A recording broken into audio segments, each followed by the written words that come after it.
It's a beautiful night here in the City of Angels. A city that isn't afraid to tell ICE to go home. A city of pride. A city of diversity. A city of winners. The Dodgers baseball organization wants to thank the fans of this beautiful city. This time, we wanted a unique bobblehead that would commemorate you, the great fans from this great city. That's why Dodgers baseball is proud to announce the giveaway you've all been waiting for. MS-13 Bobblehead Night. Presented by the Coalition for Humane Immigrant Rights. Don't miss this fantastic giveaway of a beautiful bobblehead modeled on an authentic MS-13 gang member on Friday, July 18th, as the Dodgers host the Milwaukee Brewers. The limited edition MS-13 bobblehead features a Latinx cis male with face tattoos.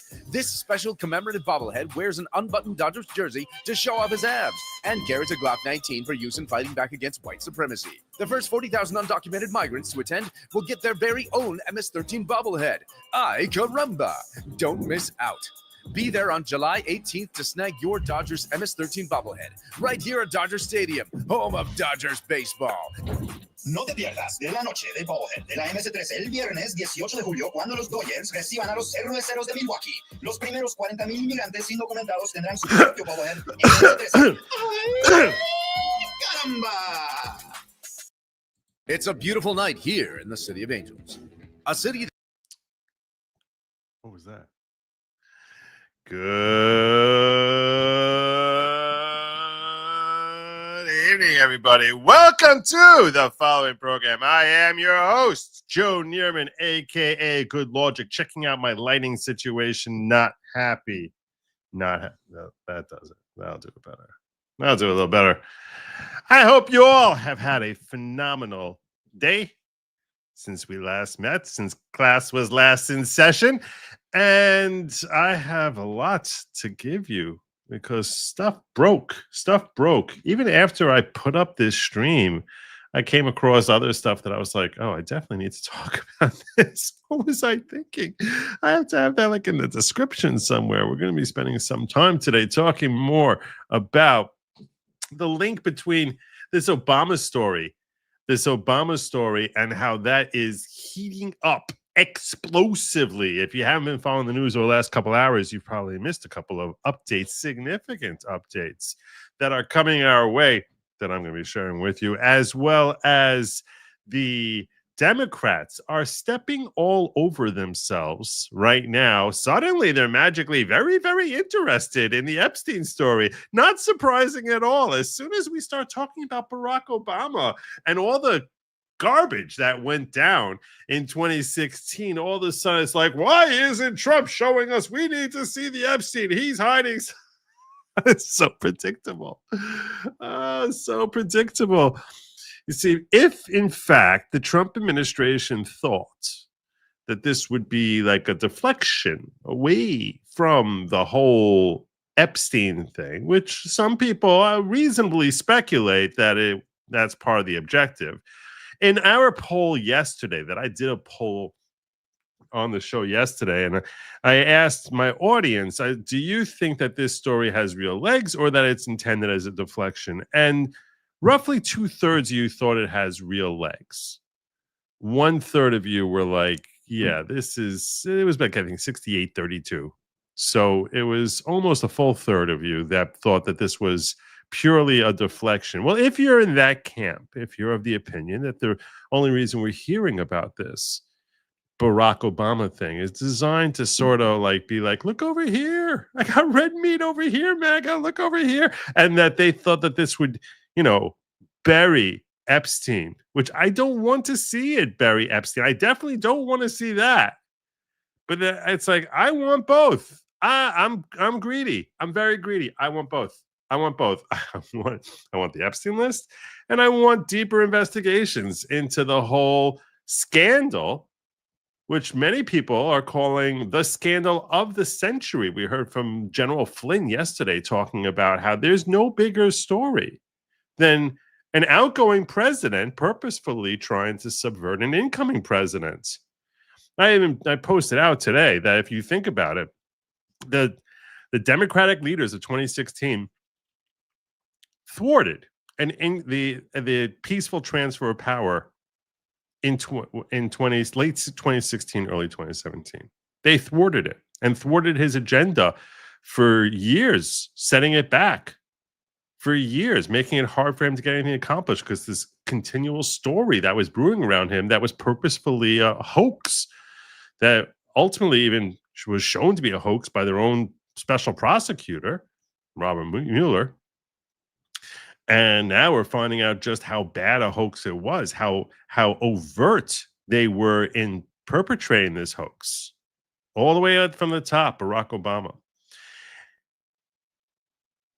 I definitely want to know more about this, but I think what I tweeted out is the very same people who stopped the peaceful transfer of power in 2016, 2017, through charges at 1,500 American citizens for allegedly attempting to thwart the peaceful transfer of power. When they got back into power, it's like, oh, we have to put in jail the people who thwarted the peaceful transfer of power.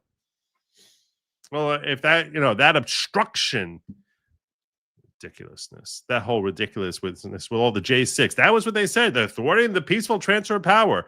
That's literally their own playbook. So they threw people in jail, hundreds of people thrown in jail for stopping the peaceful transfer of power, the very same folks who themselves 4 years earlier prevented the peaceful transfer of power. The hypocrisy knows no bounds. You do not hate them enough. You don't hate them enough. Whatever level of disdain and disgust you have, you don't hate them enough. They hate you. They're so terrible. So terrible. So that's why I'm greedy. That's why I'm greedy. Because honestly, I think that the same deep state actors, I think there's probably a lot of overlap between them and Epstein.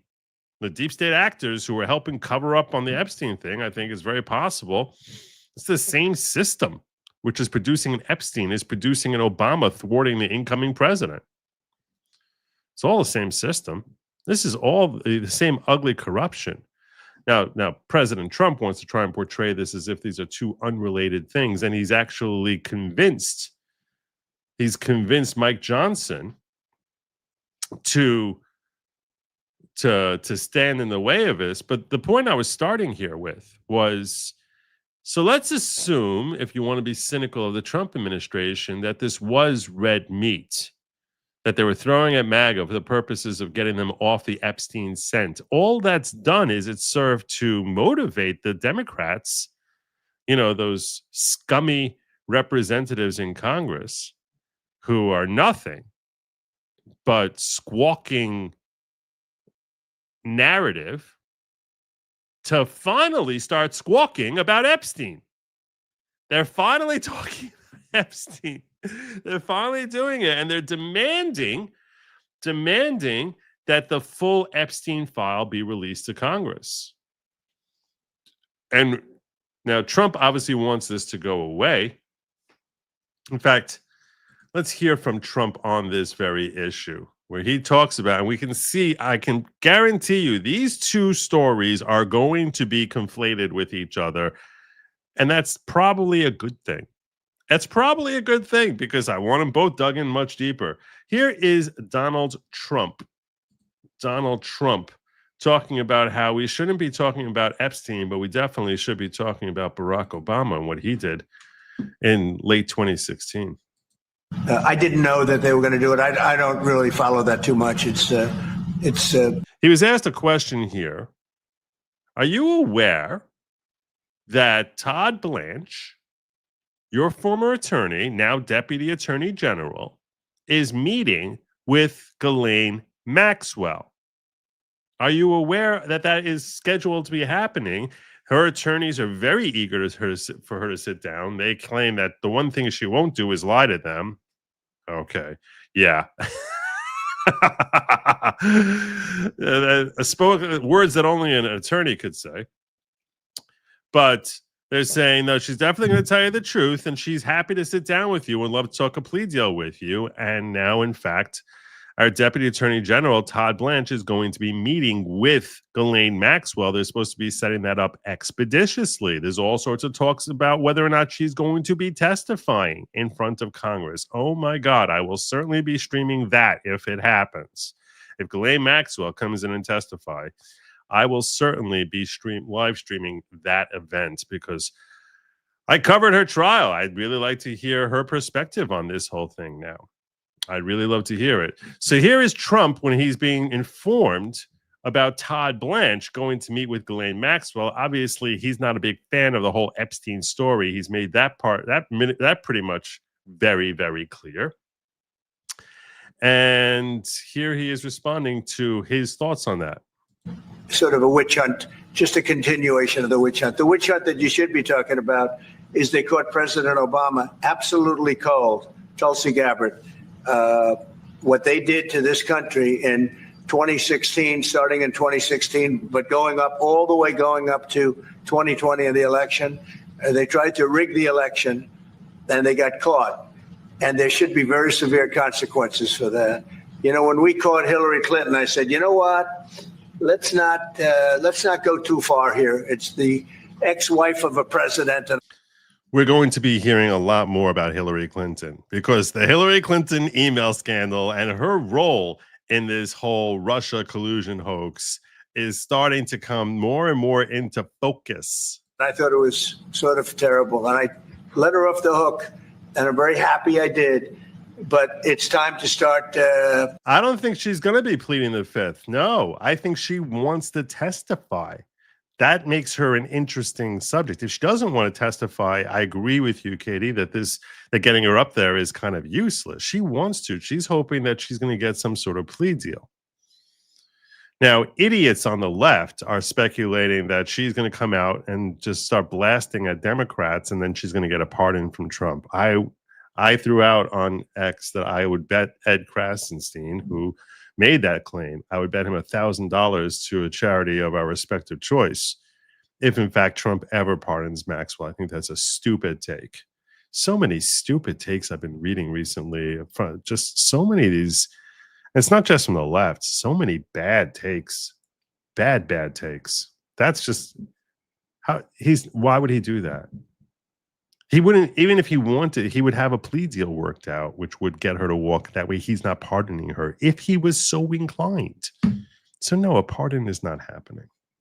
After what they did to me, it's very criminal. I think he's explaining why. I think, he's saying ex-wife of the president. I didn't even notice that he said ex-wife. That's pretty funny. That is pretty funny. I did not notice that he said ex-wife. That's a good catch by you. It's criminal at the highest level. So that's really the things you should be talking about. I know nothing about the other, but I think it's appropriate that they do go. May I ask you about that, Mr. President? Yeah. Tulsi Gabbard has submitted a criminal referral to the Department of Justice. From your perspective, who should the DOJ target as part of their investigation? What specific who should they target? Figures in the Obama administration? Well, based on what I read, and I read pretty much what you read, it would be President Obama. He started it. And Biden was there with him. And Comey was there. He wants blood. He wants blood.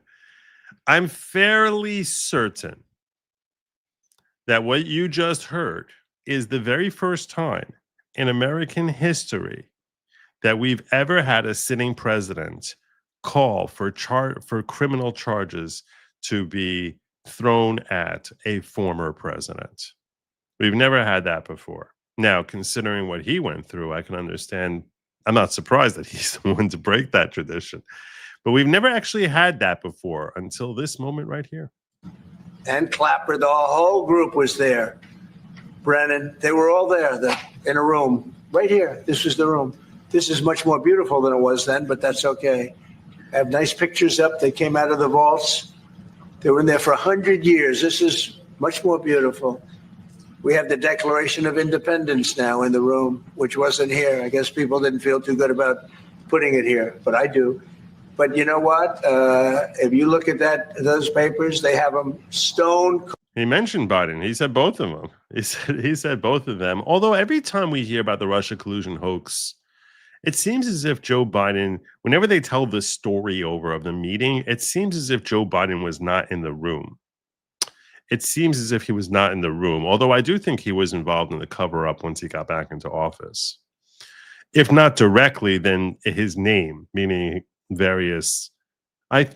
The way I picture the Biden administration, I think that probably less than 10% of every order that ever came out, executive order, anything like that, had his actual mental input into that order. And probably more than half of them, he has no idea what was in the order itself. I'm not saying this to mock the man. I'm not saying this to be, I'm saying my personal assessment as to his level of involvement in the running of his own administration is that he probably was less involved in it than any president ever. And that he just loved the title and all the trappings of being president, but that he himself individually probably did very little. However, I do think that a lot of work being done by his administration, by nameless figures, or people, maybe people whose names we know, like his chief of staff and things of that nature. I think, and maybe perhaps Jill Biden, which they say she was very influential. I feel as if his name was used as a basis to, by order of the president, I'm going to direct the FBI to do X, Y, Z. And yeah, that makes him culpable. Susan Rice, CYA email put Biden in the room. Oh, there you go. There you go. And it was President Obama.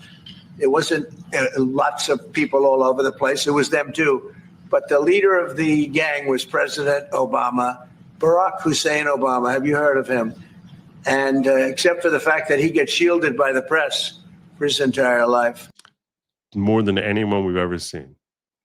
More than anyone we've ever seen. And this is part of what I was talking about, I'm talking about my title, as far as stories the media won't show you and why. They were not covering this. They were not covering this story, the release by Tulsi. They weren't even talking about it.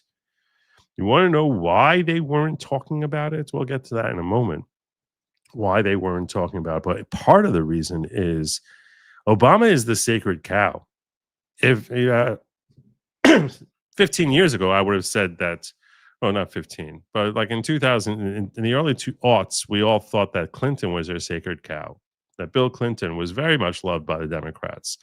He's a joke compared to their level of love for Barack Obama that they maintain to this day. He is the sacred cow, and they circle the wagons around him to protect him from any scrutiny at all.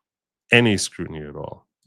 That's the one look, he's guilty. It's not a question. I like to say, let's give it time. It's there. He's guilty. I'm not so convinced he's guilty. And I definitely don't think he's guilty of treason, which is the word that they keep using. And if you're talking about criminal charges, you need to be precise in what crimes they've committed. And if you're using treason, which is a legal term of art, it's a red meat type of term that everyone's like, yeah, it's treason, it's treason, it's treason. But there's a legal definition of treason, and this is definitely not that. So if you're screaming treason, treason, treason, and then you don't charge him for treason, which he will never be charged with treason because he didn't commit treason. You cannot even make an argument that he went to war against the country physically or order. There's no as far as we're unless you're saying that he was arming folks against us. I'm not even sure that anyone today could be guilty of treason. You would have to have I guess 9/11. I mean, I guess treason, if you could show Americans, I guess Fauci perhaps, if in fact he was involved with that whole 2020 debacle and to harm America, there you might be able to use the word treason as far as being a legal charge, and even that's a bit of a stretch. But they keep using treason, and I think that they need to get off of that term, because then when he's never charged with treason, which I can tell you, he will never, ever be charged with treason. There's a possibility of Barack being charged with other crimes, but treason, no. And when you don't end up throwing that in there, people be like, "Oh, you pulled up on him. You dialed back." And it's not dialing back. It's just a matter as a legal term. That's just not what anyone here has done. This was treason. This was every word you can think of. They tried to steal the election. They tried to obfuscate the election. They did things that nobody's ever even imagined, even in other countries. You've seen some pretty rough countries. This man has seen some pretty rough countries, but you've never seen anything like that. And we have all of the documents. And from what Tulsi told me, she's got thousands of additional documents coming. So President Obama, it was his concept, his idea, but he also got it from crooked Hillary Clinton. Crooked is a $3 bill. Hillary Clinton and her group, the Democrats, spent $12 million to Christopher Steele to write up a report that was a total fake report. Took 2 years to figure that out, but it came out that it was a total fake report. It was made up fiction.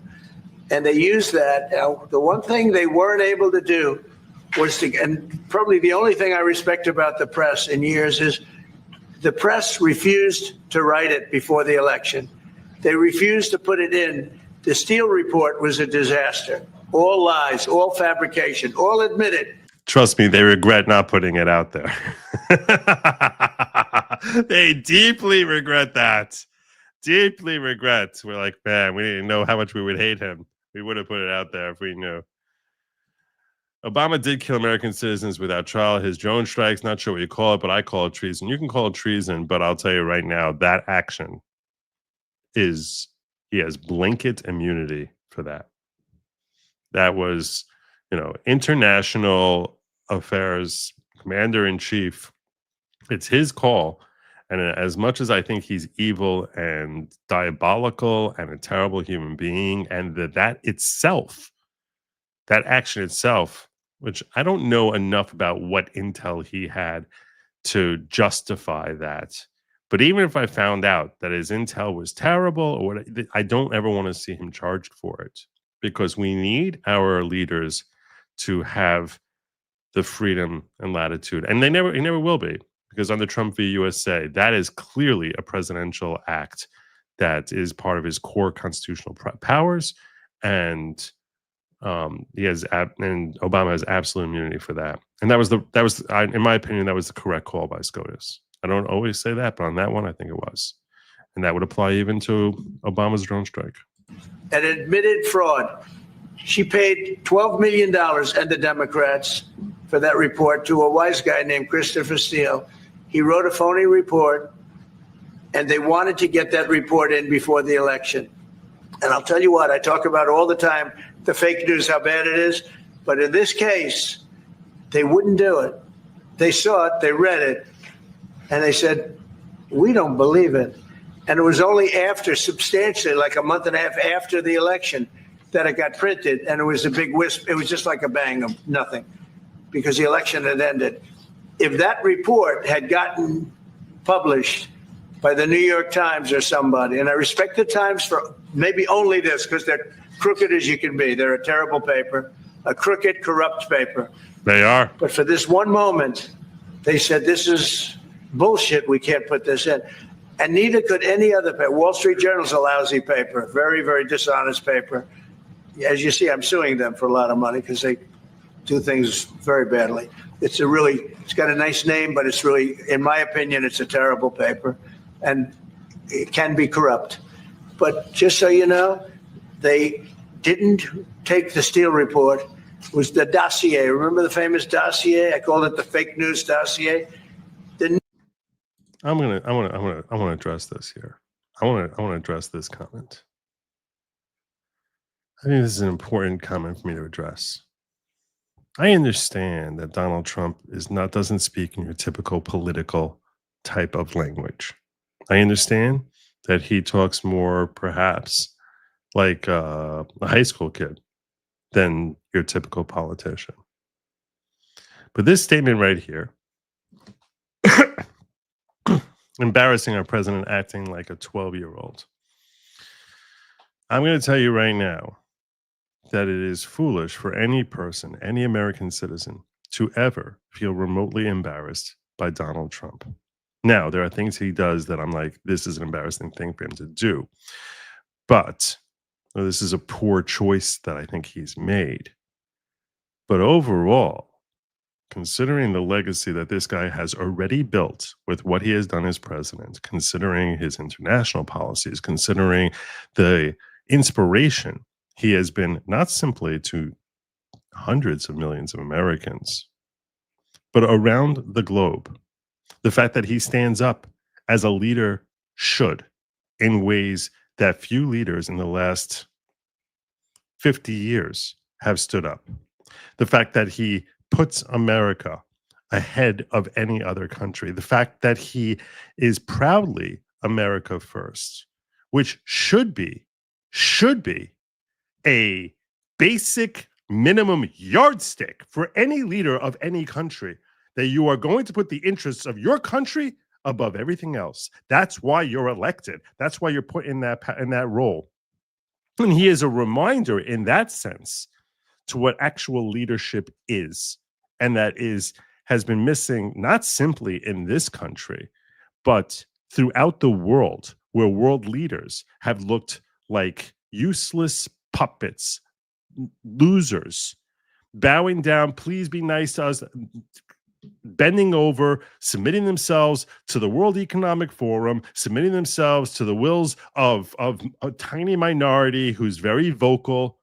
And that this guy stands up in ways that few leaders stand up. You might not agree with where he's going. You might not agree with his policies. You might not agree with his decisions. But at the end of the day, the one thing that Donald Trump has displayed and that the entire world respects him for, the entire world recognizes, is that he will actually stand up and do something.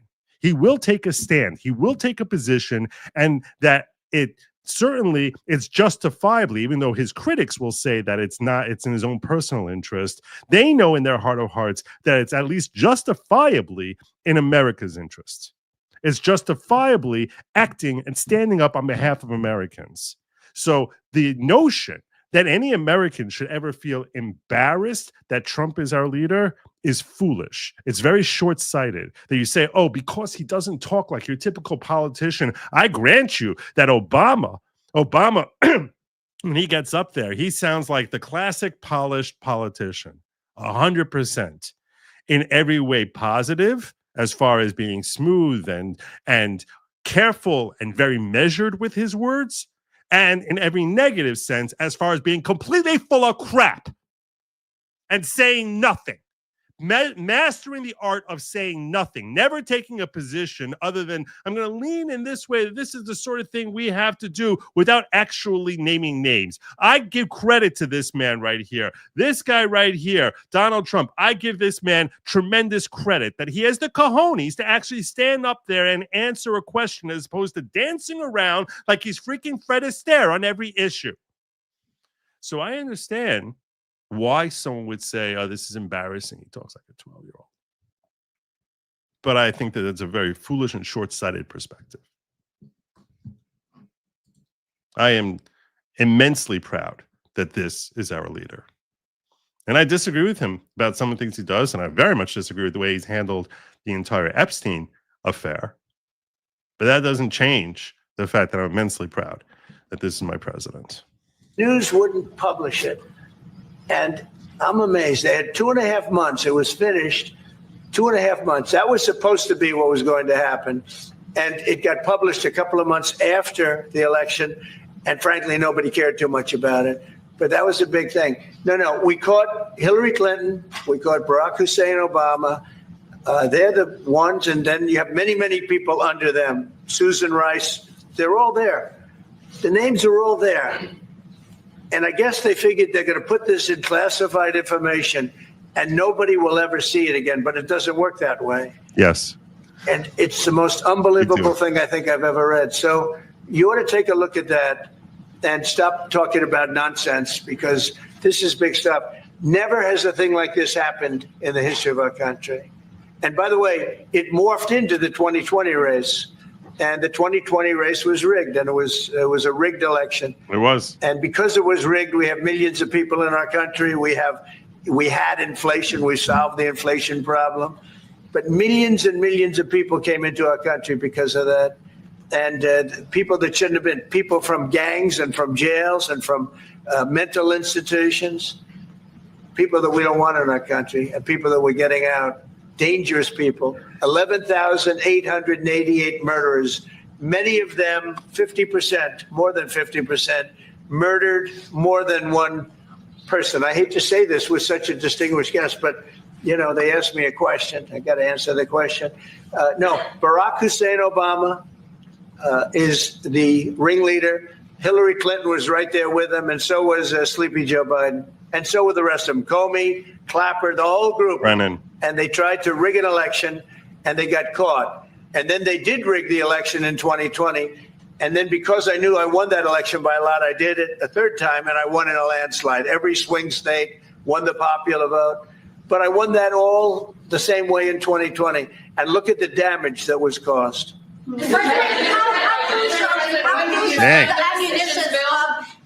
How crucial is the ammunition hub that the U.S. plans to build in Subin?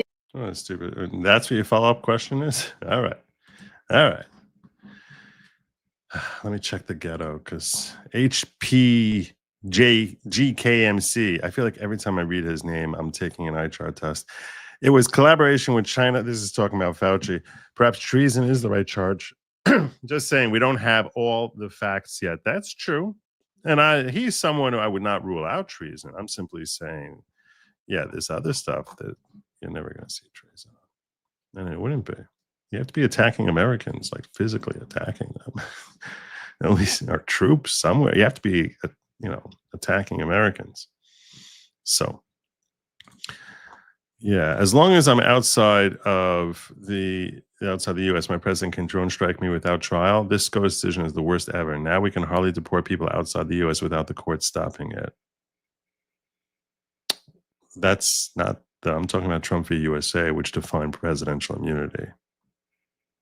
So I don't see how that is impeding our ability to remove people. Now, there are other decisions that you might point to, but I'm talking specifically about that decision that came out in June of 2024.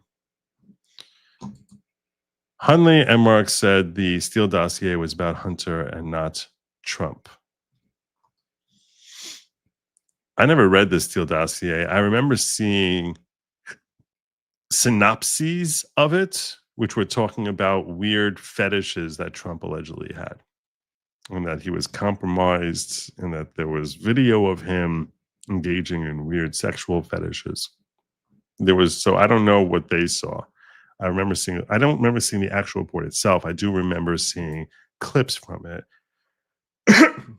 Excuse me, I'm dealing with a bad cough tonight. But I do remember seeing that there was some very, very ugly passages about Donald Trump specifically. And it was all BS. So, all right. So that was Trump's statement about Obama. And Obama lashed back. He lashed back, and the Daily Mail and a lot of other folks are very proud of just how strongly he came out, how strongly he came after them. Charles, is it a crime if they allowed the Mueller investigation to operate, which hampered Trump's appointments and slowed the Trump administration from doing certain policy, or enforced Trump to delay his plans? I would say yes. I would say that's sedition. They were trying to thwart the will. They were taking steps to try. I would say it's a conspiracy to engage in sedition. They're trying to stop him from being able to effectuate his policy, trying to get calls for impeachment, have him removed. Now, I would, in my opinion, yes. I do think that hampering, that's to me, it's seditious. Now, the statute of limitations on sedition is 5 years, which is why I came back to conspiracy for sedition, which can be extended out based on cover-ups of the seditious activity. I guess in theory, you could charge RICO also. said this is a criminal conspiracy which was ongoing. You could bring RICO charges in theory and say that, include the raid on Mar-a-Lago as part of the cover-up.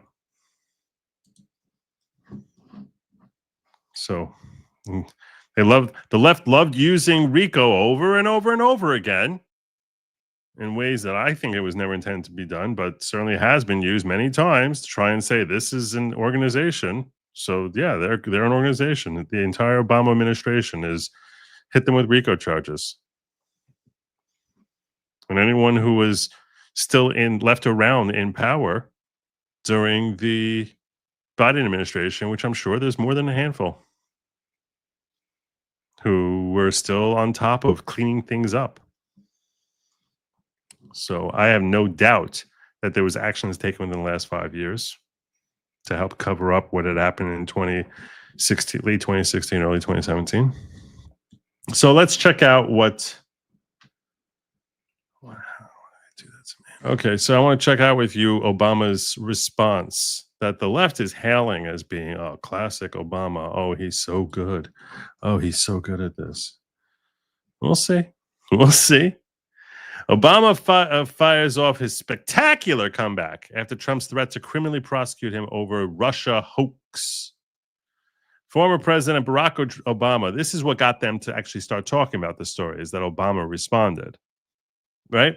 No one was talking about the witch hunt. No one was asking questions about that. Or no one was talking about the collusion, the Russia collusion hoax. Trump had to steer them that way. They were asking him finally about Epstein. Why are they asking about Epstein now? The reason they're asking about Epstein now is because the Democrat leaders are all screaming Epstein, Epstein, Epstein, Epstein.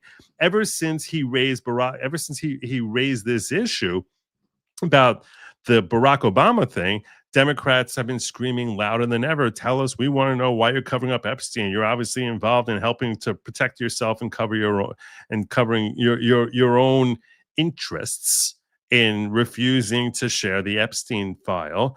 And the same folks who've been sitting there in that freaking Capitol Hill for the last how many decades and didn't have the slightest interest in Epstein when it was Biden there, all of a sudden are screaming Epstein, Epstein, Epstein, Epstein. They weren't even screaming a couple of weeks ago because they were afraid. They were afraid. They were afraid. But this is what I was telling you. Remember I said that they really liked Clinton? And they really, as much as they like Clinton, they like Barack Obama more. The reason they didn't want you to talk about Epstein is because Bill Clinton is all over that Epstein file. We don't know who else, but we know Bill Clinton is certainly deeply involved. So they're like, all right, we know this is going to be a rough go of it for Bill if we go to Epstein. As soon as Trump raises the whole Barack Obama thing, all of a sudden Democratic leaders are like, he doesn't want to talk about Epstein. We want to know about Epstein. We want to know about Epstein. That's why I say, if you think that Trump was going to try and slip out of the Epstein mess by bringing up Barack Obama, all he did was he invigorated the Democrats to start screaming loudly about Epstein. We didn't hear anyone talking about it. As much as MAGA was screaming about it, no one was talking about it. But now everyone's talking about Epstein. And they're saying, oh my gosh, can't believe, look at this. We want to take a vote on the release of the files here. We'll come back to the Obama thing in a moment.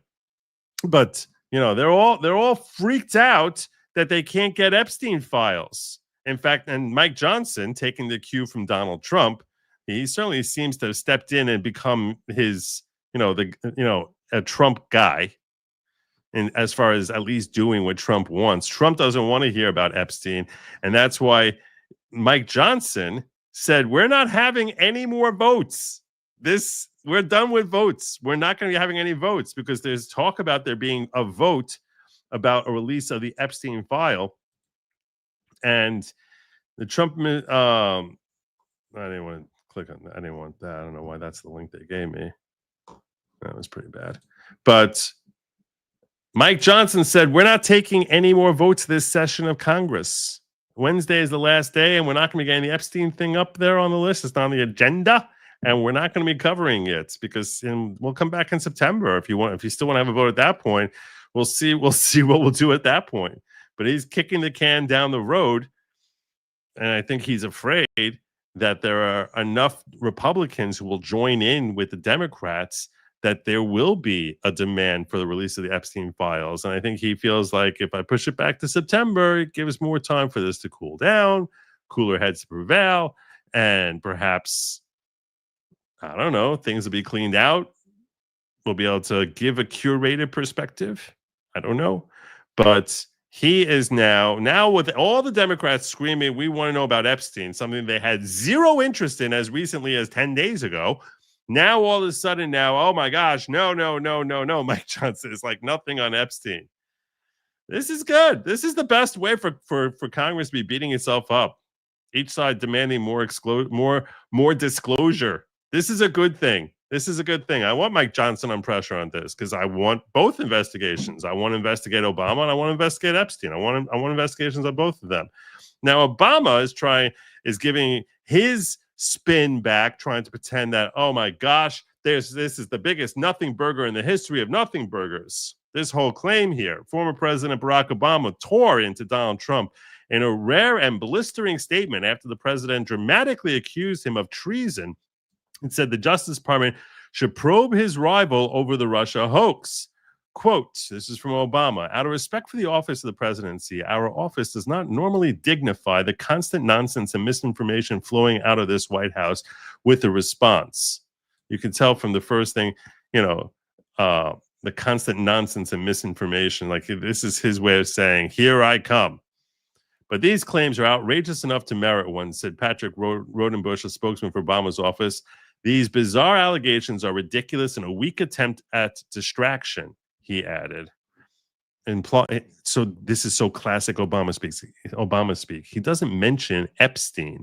He's like, when I say distraction, you know what I'm trying to say. But this way, I don't use the word Epstein. So I can say, this is such a freaking politician.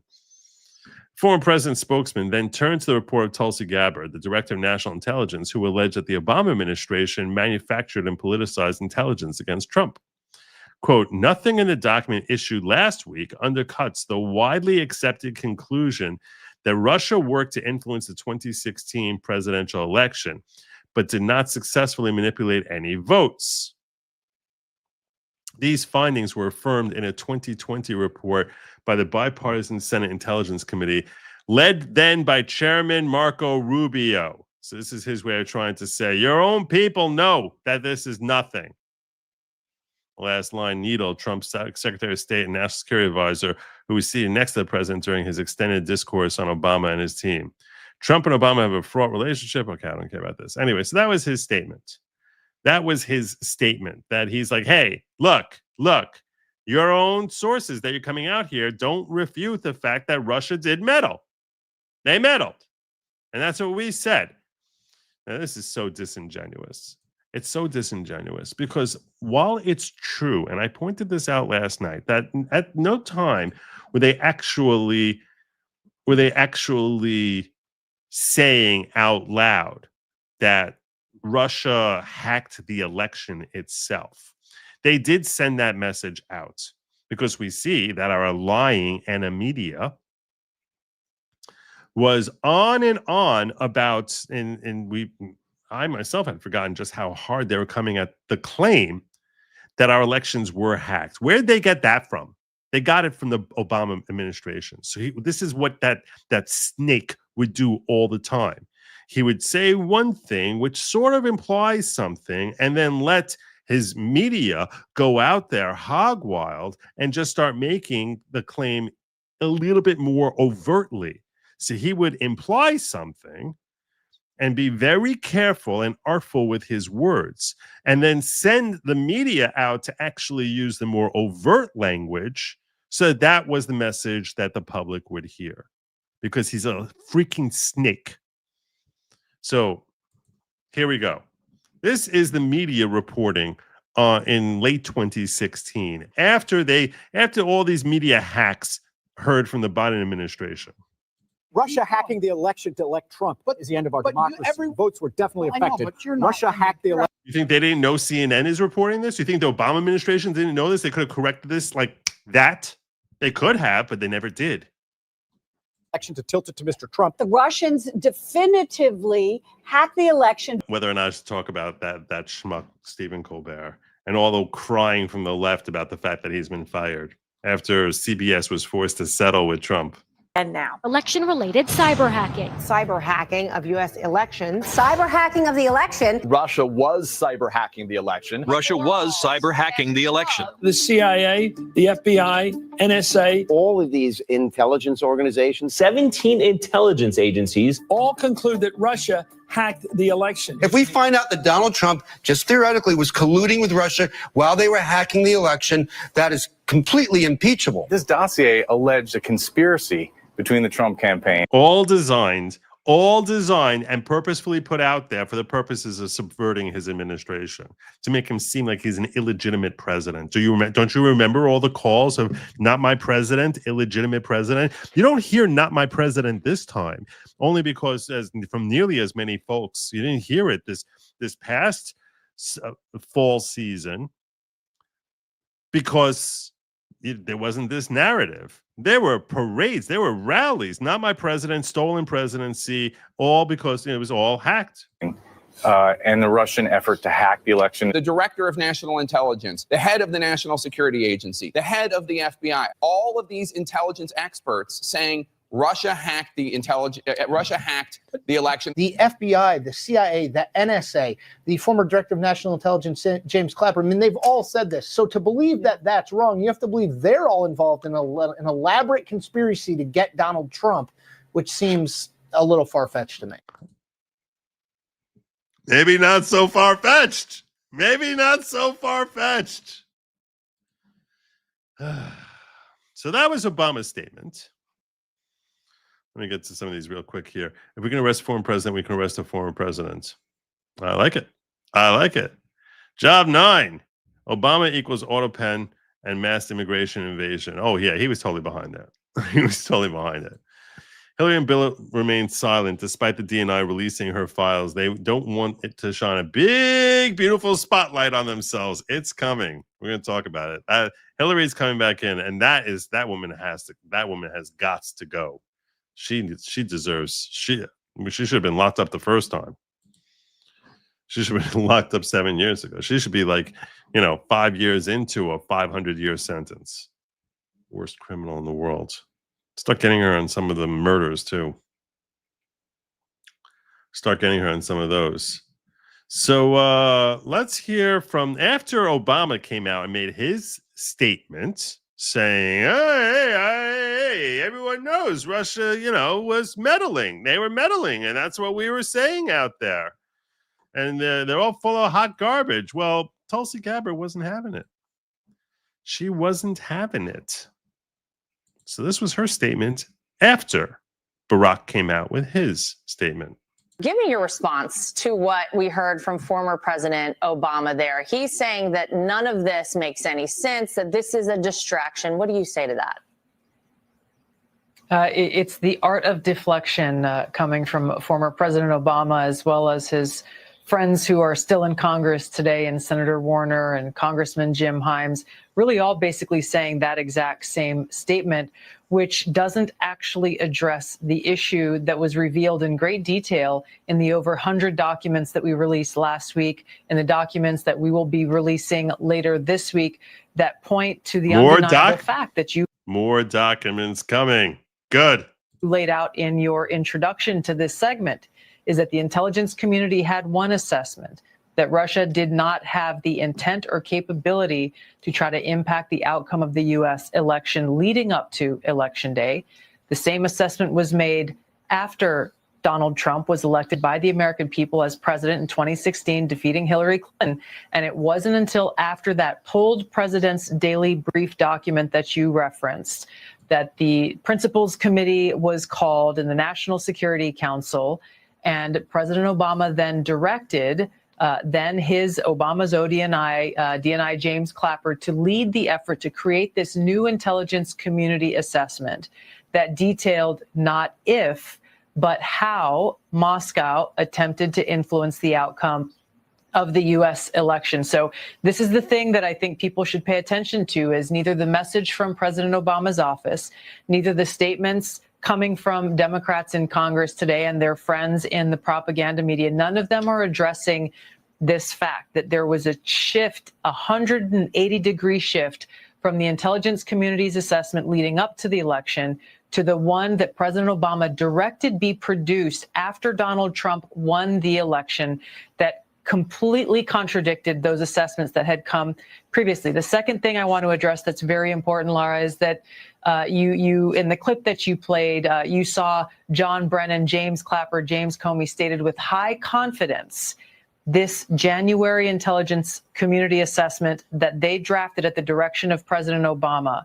The fact is that they used already discredited information like the Steele dossier. They knew it was discredited at that time, yet they used it as a source for this document that they claim to have high confidence in.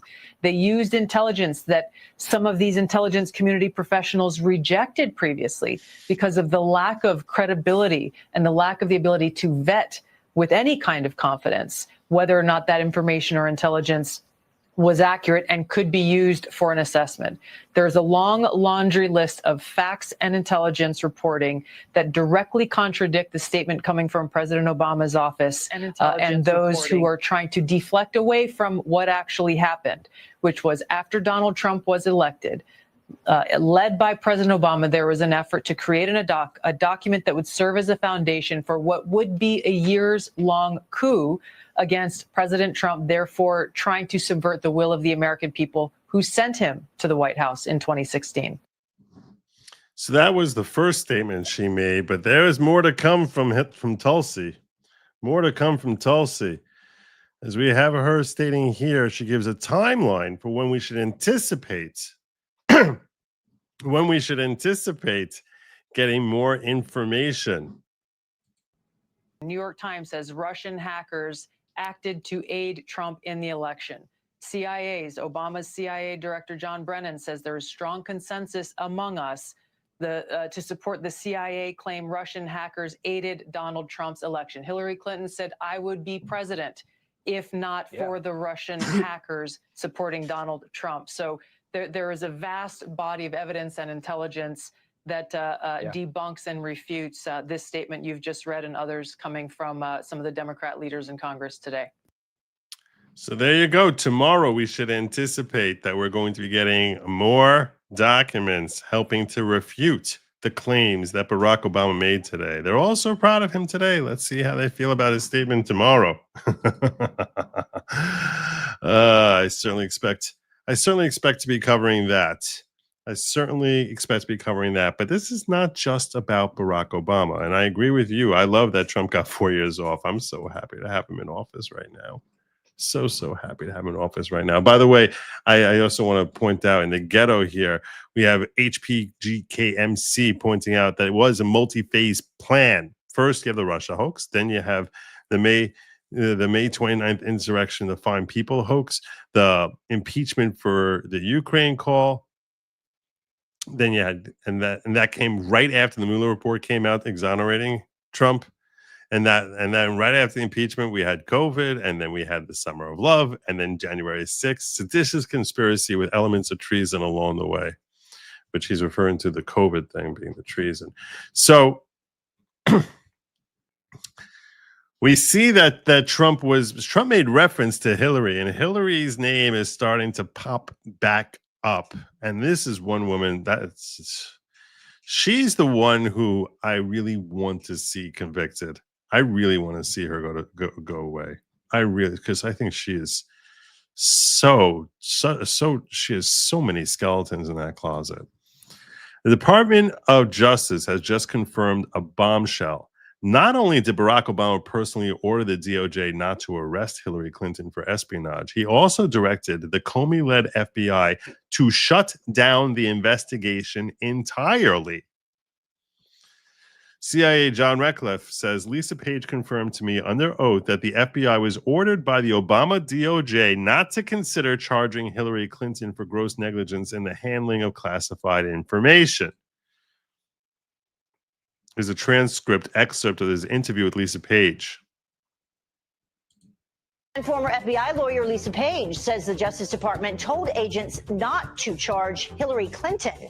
In some newly released transcripts from her closed-door testimony, Page said that the agency, including James Comey, thought that Clinton might have committed, quote, gross negligence. But she said, quote, the Justice Department's assessment was that it was both constitutionally vague. They did not actually feel that they could permissibly bring that charge. The Attorney General at the time, Loretta Lynch, previously said that she would accept the FBI's recommendation. But the FBI was shut down by Obama. And here is that transcript, which says the key part here being Obama is not in the mood to mar the very final segment of his presidency, his legacy, with a scandal around a leading nominee for the Democratic Party. To deal with this, he's using Attorney General Loretta Lynch to mount a pressure on FBI Director James Comey, alas, so far with no concrete results. Wow. Wow. So, yeah. But there's more on Hillary. I got a lot more for you on that. I was just like looking up Hillary on X today. Remember that time? She had 133,000 tweets about Hillary blowing out of the water everyone else. So remember that time Julian Assange accidentally told us that they murdered Seth Rich for uploading the DNC emails and giving them to WikiLeaks? In fact, Seth Rich is the one who gave lots of DNC information to WikiLeaks and then suddenly died in a robbery. So here we go. Check this out. Julian Assange. The stuff that you're sitting on, is an October surprise in there? Do you even know what you're sitting on? WikiLeaks never sits on material. Whistleblowers go to significant efforts to get us material and often very significant risks. As a 27-year-old works for the DNC, who was shot in the back, murdered just 2 weeks ago for unknown reasons as he was walking down the street in Washington. So that was just a robbery, I believe, wasn't it?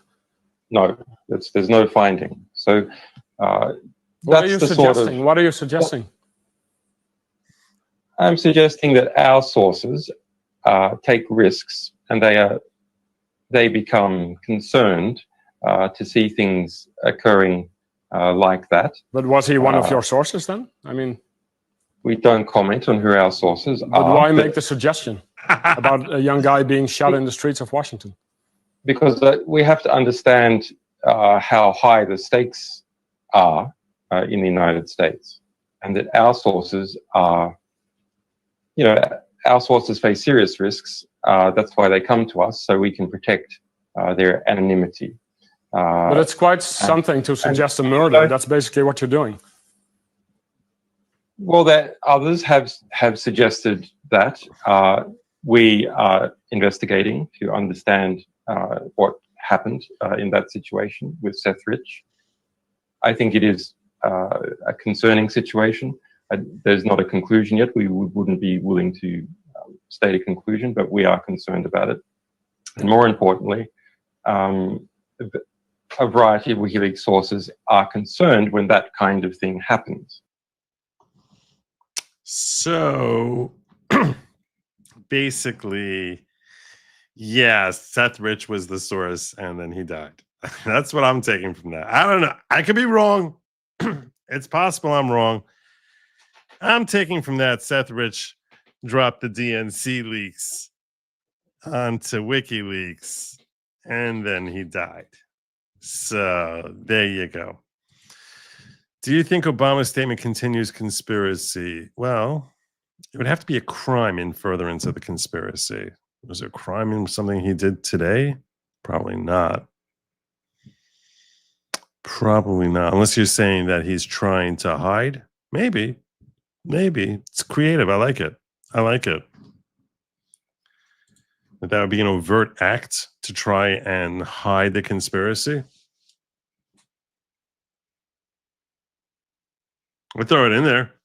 Why not? Why not? I'd throw it in there. Good call. I like it. I like it.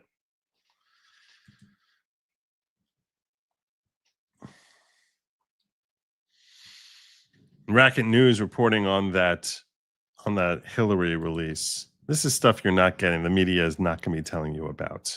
They're not telling you about any of this. The reason they don't is because they were so clearly complicit in spreading this story.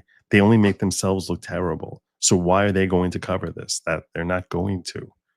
They love Obama, and it only is putting their own neck into a noose. So they're not going to be covering this stuff because they are all about an agenda.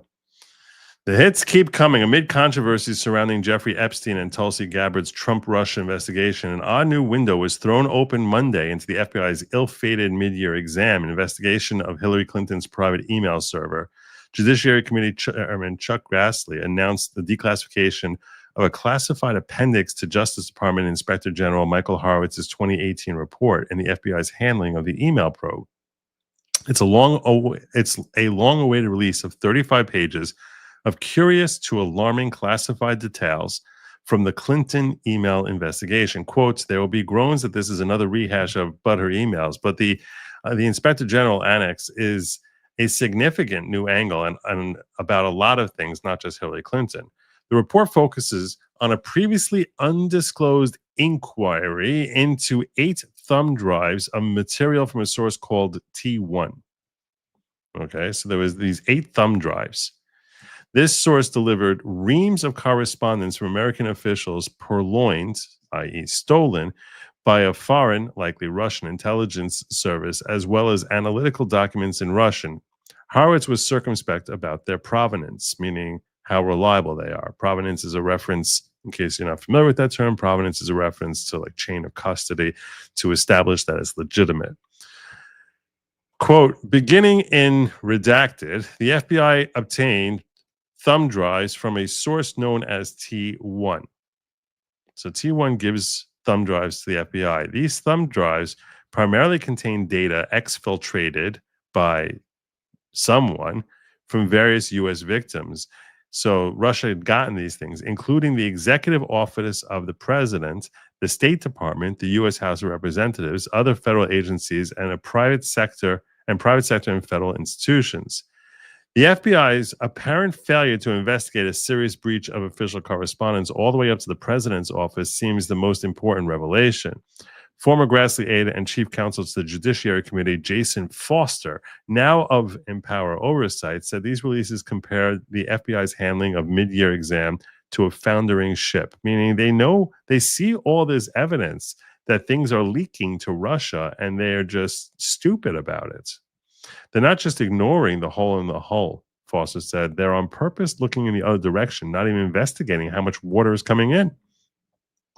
One element of the T1 documents, whose relevance Horowitz did explain, had to do with Russia language documents summarizing, as he put it, purported communications between Congresswoman Debbie Wasserman Schultz and 2 different individuals from the Open Society Foundation of George Soros. This document, which Comey and the FBI said they deemed not credible, nonetheless contained analysis of the stolen American correspondence with an eyebrow-raising piece of gossip that, quote, the political director of the Hillary Clinton staff, Amanda Renteria, regularly receives information from Loretta Lynch on the Department of Justice on the plans and intentions of the FBI. What? What? Yes. So just so you're all on the same page here, so we understand, apparently Loretta Lynch was in contact. The head of the DOJ at the time was in contact with candidate Hillary Clinton about what the FBI is doing. Based upon information from Wasserman Schultz, the FBI does not anticipate any kind of direct evidence against Clinton, as they were why not? As there was timely deletion from the email servers, meaning she got rid of everything. The political director of the Hillary Clinton staff, Amanda Renteria, regularly receives information from Loretta Lynch of the Department of the DOJ on the plans and intentions of the FBI. Please note that when Pam Bondi was becoming head of the DOJ, The big concern Democrats had is we don't want you to be Trump's man. We're afraid you're going to be Trump's man. And I pointed out that she should be Trump's woman. I know they can't tell the difference between a man and a woman. That she should be working for Trump. It's his DOJ.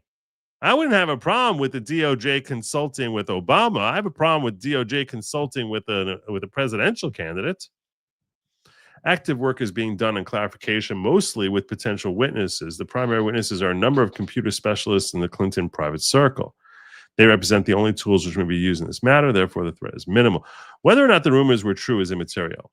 They were still important as their existence apparently motivated Comey to issue his much ballyhooed July 5th, 2016 announcement wrapping up the Clinton investigation. Quote, not that I believe in them, Comey said, referencing documents, but I could picture emails rocketing around the internet of someone at the Atlantic Council saying, I just had lunch with Debbie Wasserman Schultz. She told me Loretta Lynch is controlling Jim Comey.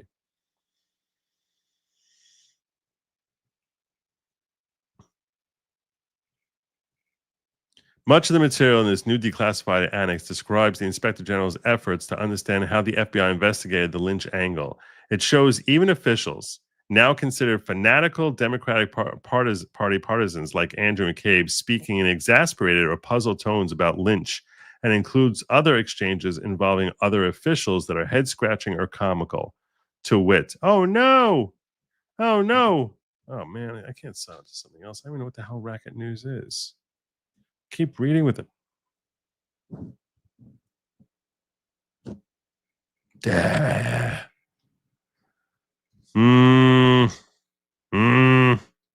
not going to spend the 5 minutes doing that now. I'm here with you guys. I'm here with you. You come first. When I'm here, you come first. Otherwise my family comes in front of you. That's just reality.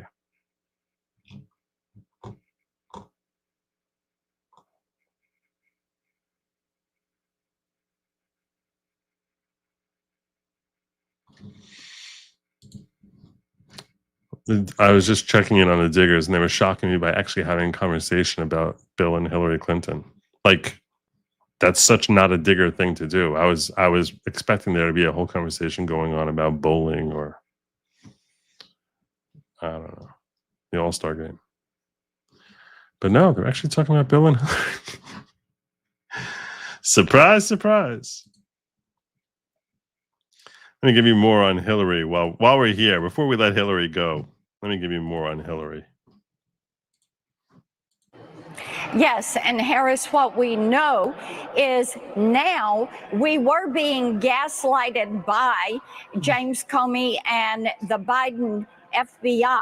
That is something that we know. And when you look at the disrespectful, unserious nature with which Hillary Clinton was taking her job, the way she did not handle sensitive documents with care, used her private server, had things on thumb drives, which of course the FBI under James Comey said, we don't even want to know about this. We don't want to see this because we're not going to investigate Hillary Clinton.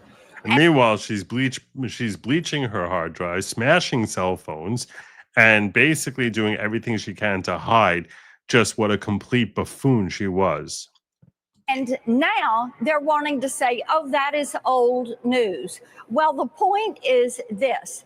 They did not investigate it, even though they knew that there was possible wrongdoing, and they chose to turn a blind eye because they wanted Hillary Clinton to be president, and they did not want Donald J. Trump to be president. Look, So, yeah, that was Senator Marsha Blackburn weighing in on this. I got two more here on Hillary. This is this on Hillary? Yeah, this is Hillary basically saying, please throw me in jail unwittingly. Are Americans who are engaged in. What's the proper punishment for someone who is helping spread misinformation, Hillary? this kind of propaganda. And whether they should be civilly or even in some cases criminally charged is something that would be a better deterrence. Because our Americans who are...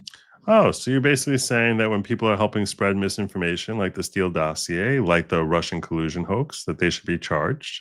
That's what you're saying, essentially. You're the one telling us we should be charging you. In this particular case, I agree with you. And here's CNN reacting to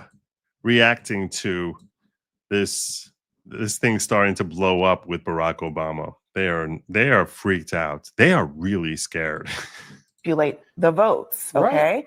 Not in fact, that they didn't even influence votes. They've had intentions of meddling in the election. Oh my Again, gosh. but they didn't Why are influence. we talking about this? What This is is not new? the issue. The president You're trying Obama, to avoid the subject. President You're- Obama no, said that Russia did not manipulate any votes. We should note that subject- because every liberal in America said that was the case. Okay, right, noted. You're doing Noted. everything you're Now possible what? not to talk about the fact that the president of the United States, the current president of the United States, just accused a former president of treason and suggested a prosecution of that former president with no evidence. That is the problem. You can calm That's down. the problem. I don't think no, he's I'm not going guilty to of calm treason. down. Well, I'm I not don't gonna- think he'll well, be why don't you talk prosecuted. about that instead of I talking don't about Obama?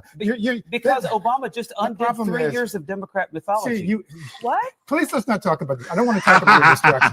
The problem is, this is what Trump does. He distracts everybody. He's talking about President Obama because he doesn't want to talk about Epstein. See, now they want to talk about Epstein. Talk to us about Epstein. We want to know about Epstein. Talking about the Washington Commanders and the Cleveland Guardians because he doesn't want to talk about Epstein. He releases the Martin Luther King files because he doesn't want to talk about Epstein. He's doing everything possible except... You didn't want to talk about Epstein. The first time you want to hear talk about Epstein is when we start talking about Barack Obama. talking about Jeffrey Epstein because he's trying to throw distractions so that people like you, Todd, can come on TV and try to diffuse I have tried the to issue. agree with you, Oh my and you're gosh. violently not letting me. I'm not doing anything I've violent. said I'm he's telling you not that- guilty.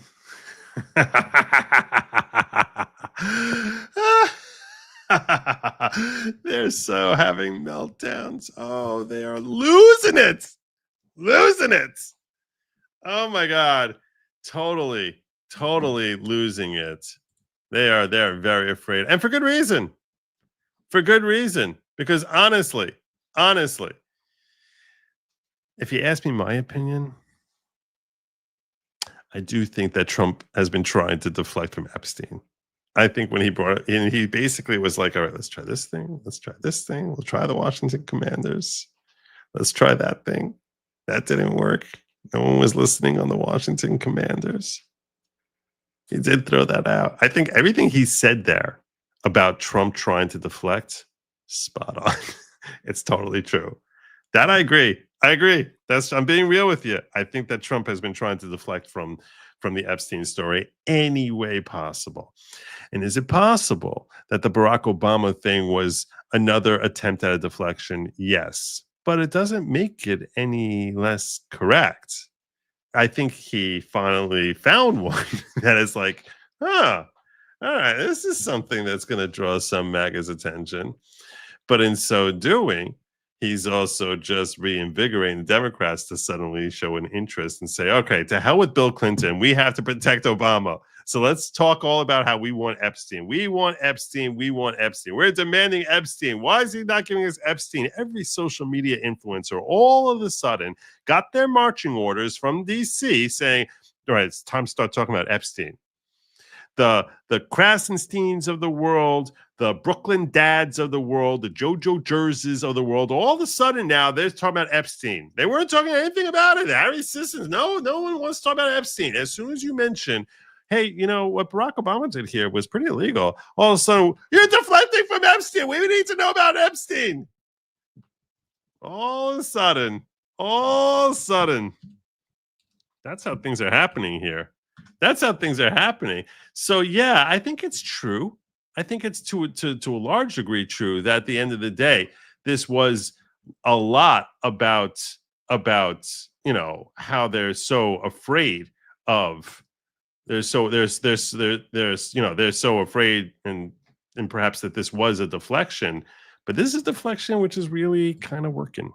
It's a deflection that's really kind of working, and they didn't want to hear about this scandal. The only reason they started talking about this scandal They were ignoring Tulsi Gabbard even for a few days.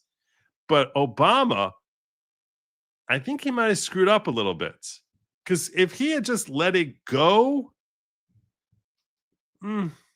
once Trump came out publicly naming Obama as the person who needs to be indicted, I think that he found the deflection he was looking for. And now all of a sudden, everything just now hypes up. Now it hypes up Obama. Now it hypes up Epstein. Because the Democrats are bringing up Epstein now. He sort of pushed everything to 11 in that press conference when he came out and started and named Obama as someone that the DOJ should be prosecuting. That's what we saw happening there. That's what we saw happening there, because they were not talking about this. They had no interest in covering this whole thing. So, in fact, there's a lot of reasons that perhaps they should not want us looking at Epstein. And I'll just give you a few of them right here.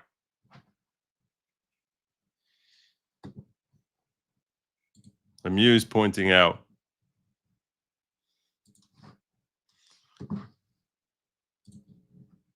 all weekend, Democrats fanned out across the drive-by media news all weekend. You see, after Tulsi dropped her thing, demanding transparency on the Epstein matter, something they never bothered to do when Biden was president. Now it looks like Ghislaine Maxwell is going to start talking. Conversations I'm hearing the Democrats aren't interested in having the American people hear about. Also saying Epstein, here the Democrats now starting to scream about Epstein. Never said anything until now. Never did. And that's why the media wasn't talking about Epstein either. The media takes their cues from clowns like Ted Lieu and this jackass over here. 23 minutes. I'm not listening to you for 23 minutes.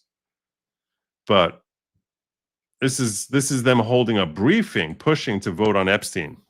The American people were told that Donald Trump and Republicans were going to turn the economy around and prioritize families. But that couldn't be further from the truth. They've spent the last 6 months putting more money in billionaires' pockets. Healthcare. They did make private jets tax deductible. Oh, now we need to know about Even Epstein. shielding Jeffrey Epstein and his associates, including the President of the United States, from accountability, despite promising for years to release the files that implicate those involved. Oh, when family budgets are stretched thin, Republicans are only prioritizing the needs of billionaires. It's not just bad policy that will make the economy worse. It's a slap in the face to working people who voted to bring down costs. Introduce Vice Chair Ted Lieu. Thank you, Chairman Aguilar.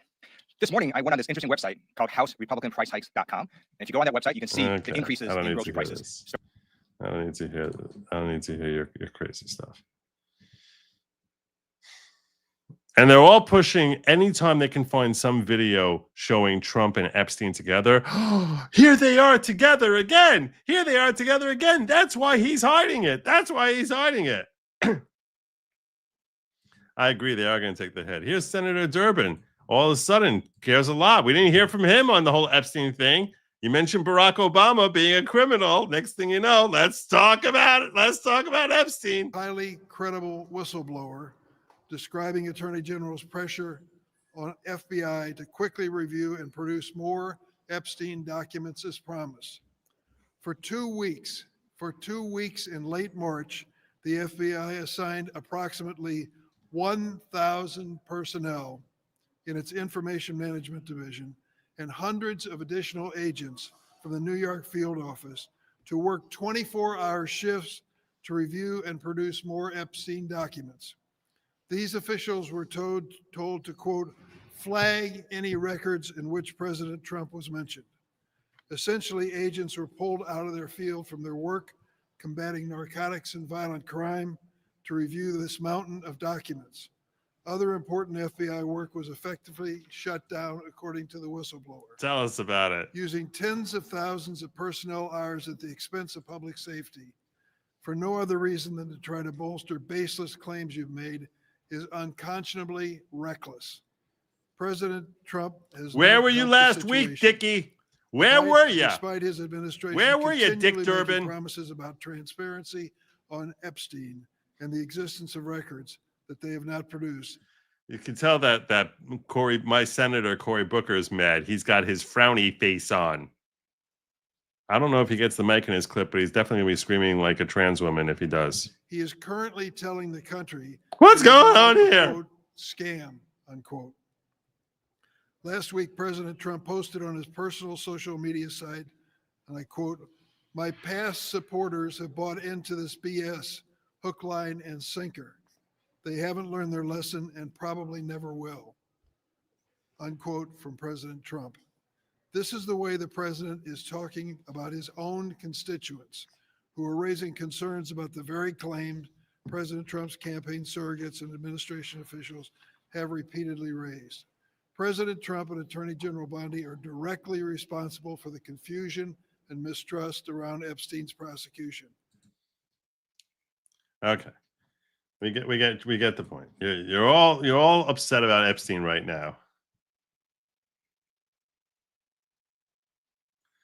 This is what it was before. She was like, "Why don't we hear about Epstein?" Democrats didn't want to hear about that. Like I said, they were protecting Clinton.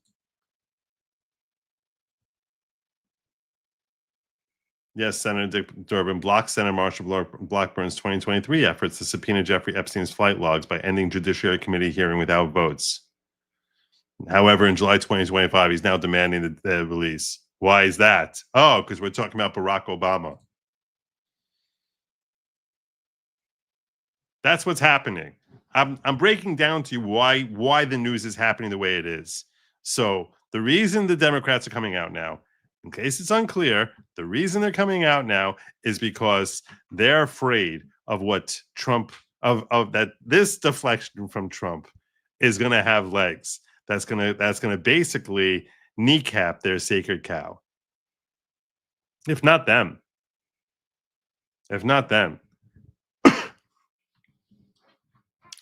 I think they're really, really scared.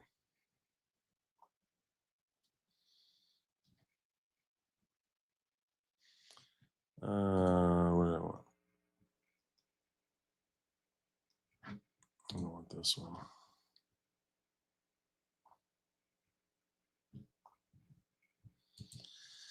So I got news from my friend Tim Pool, who I still like.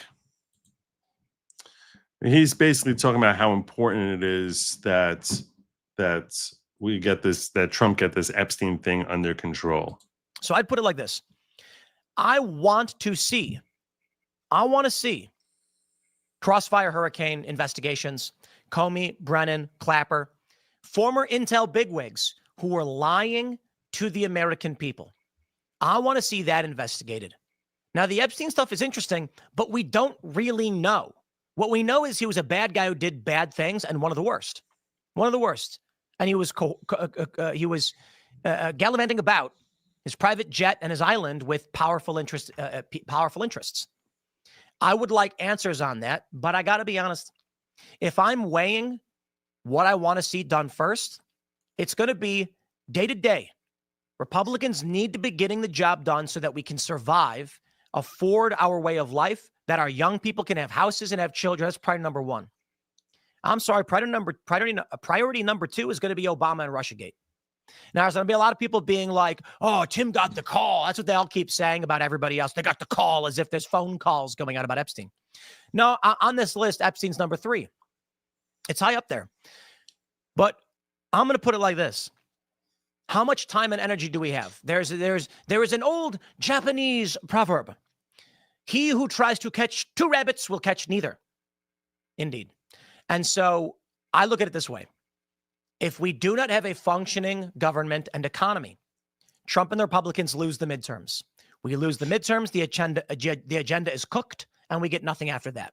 First and foremost, secure the base and the middle of the road this country so that we can try to maintain the House in the midterms, at least to whatever degree we can. Otherwise, Trump will be impeached. After that, we have to make sure that criminal elements that were seeking to steal power and who engaged in a seditious conspiracy against this country, or a treasonous conspiracy, as Tulsi Gabbard stated it, must be brought to justice. Why? Because if they usurp power, Trump's agenda is cooked. Only after you've put on your own oxygen mask can you secure the masks of others. Meaning, the Epstein story isn't going anywhere. They may have either they destroyed the evidence already, or it's something that can be worked on in the background. It doesn't need to be everybody in Congress screaming about releasing these files 24/7. My fear is that the reason the corporate press and the Democrats are going so gung-ho on pushing this story is that they are attempting to derail Trump, smear him, and malign him so they can try and win in the midterms.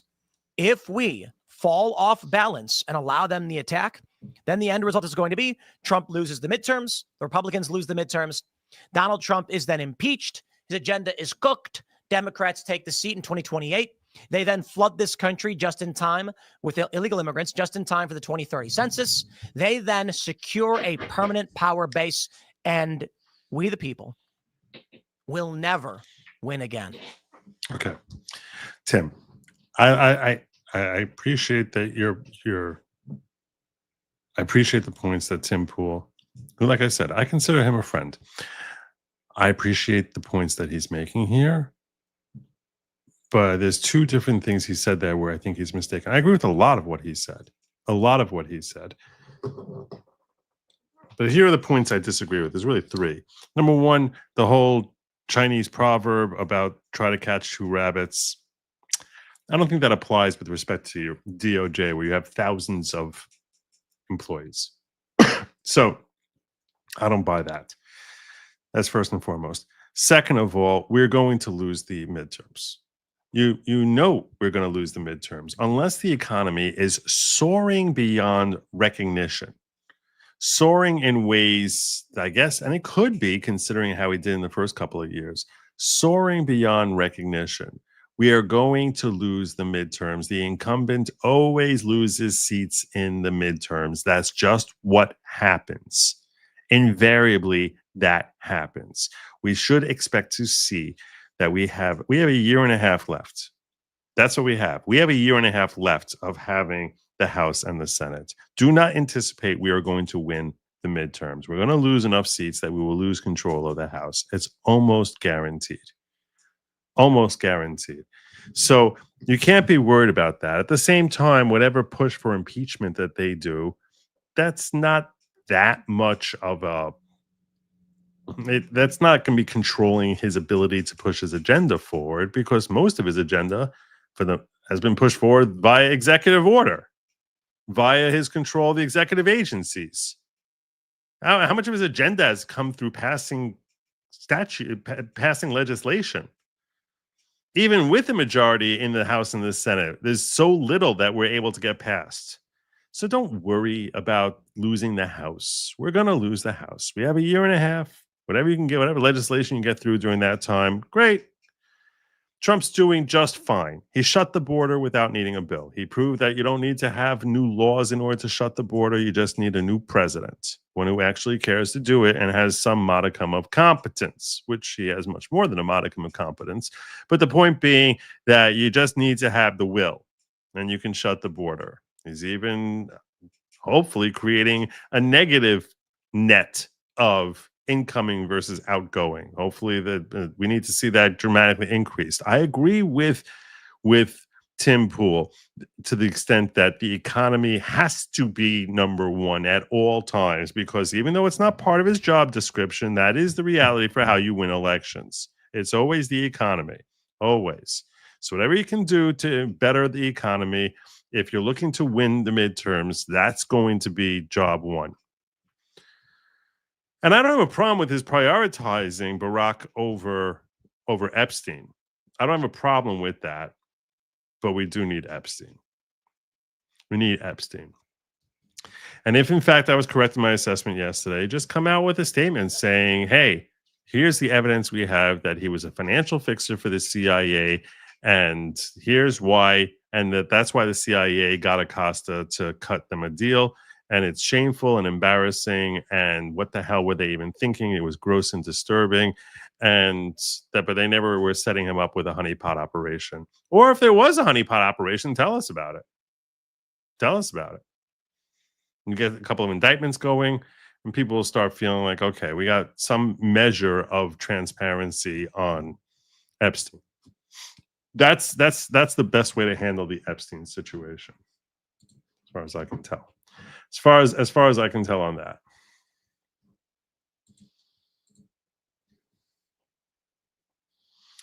So The other way they're trying to come after Trump and try and bring up the whole Epstein thing is they have this new thing. They have this newest claim now. Why is this not playing? This is not playing.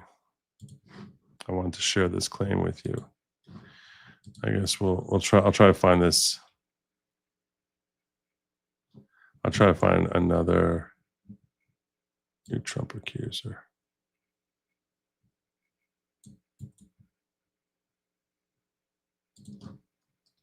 Let's see if we can find another link with the same thing.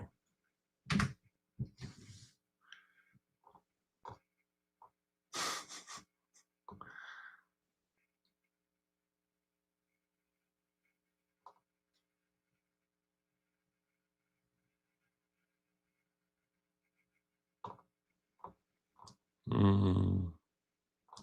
want to get that same clip that we were just looking at.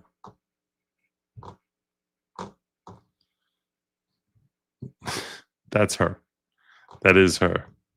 I'll try to dig that up in a moment. First, let me get to some of these chats that's sitting out there. I'll never mention Epstein again if I can see at least 3 out of 4 in jail. Obama, Brennan, Clapper, Comey. I get that. I get that. Obama's going to have a paddleboard party and invite Clapper, Comey. Get him to turn on them. Get him to turn on them.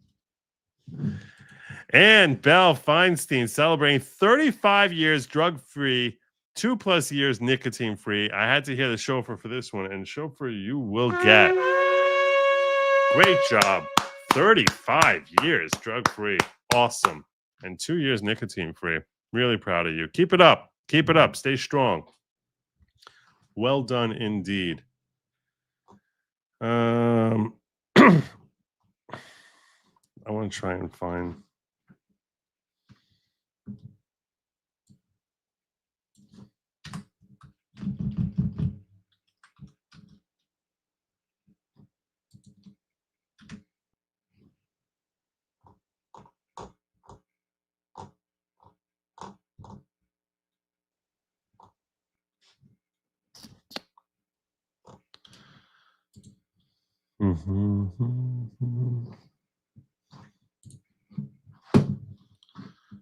Wow, this is annoying.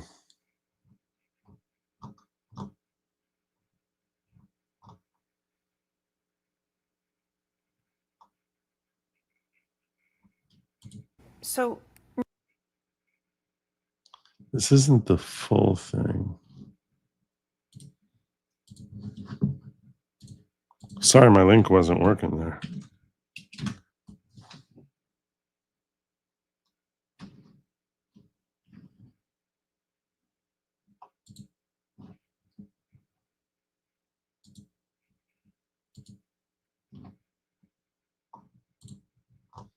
Wow, why is this not?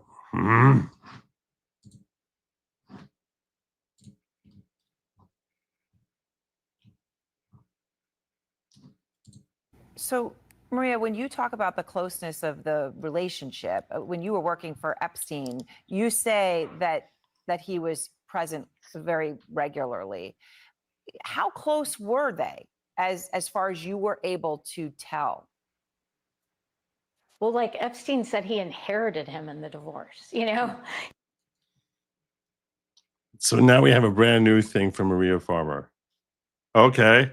He said, basically, you're going to see us together all the time. We're fixtures because in the divorce, I inherited Trump and Ghislaine inherited Ivana. So he said, you're not going to see him at the house the way you see Ivana, and you're not going to see her at the offices the way you see Trump. And, you know, it was just, it was a known thing, like among the staff and everyone, that they were best friends. And Epstein bragged about it. And I gave up 30 years to report this. And it's a very serious thing to fight the government. You know, it's been unbelievable. I've been fighting 2 cancers because of it. Yeah. Yeah. So all of a sudden now Maria Farmer's got lots to say about Trump. She's been talking about Jeffrey Epstein for a long time. And yeah, Yeah, all of a sudden now Trump is a major part of this whole thing. They always look like this, right? I want to get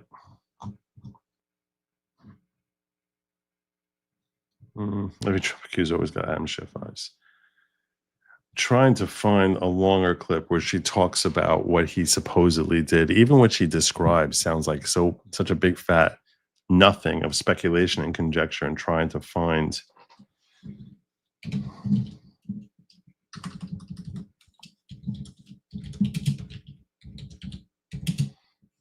let's try to find it this way. X is being a little bit of a slow thing here.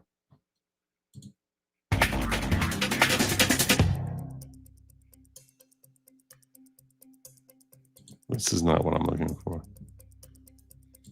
This is not what I'm looking for. What's that woman's name? The woman who was interviewing him from CNN. You guys know her name. What's her name? What's her name? Someone with a B is her last name. What was that woman's name?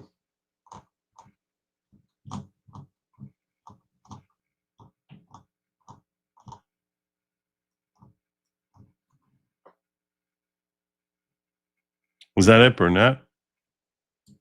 Yeah, Erin Burnett. She was the one who had a better link.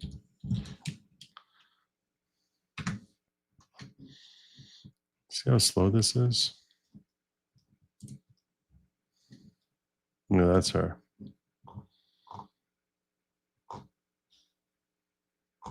This was earlier today.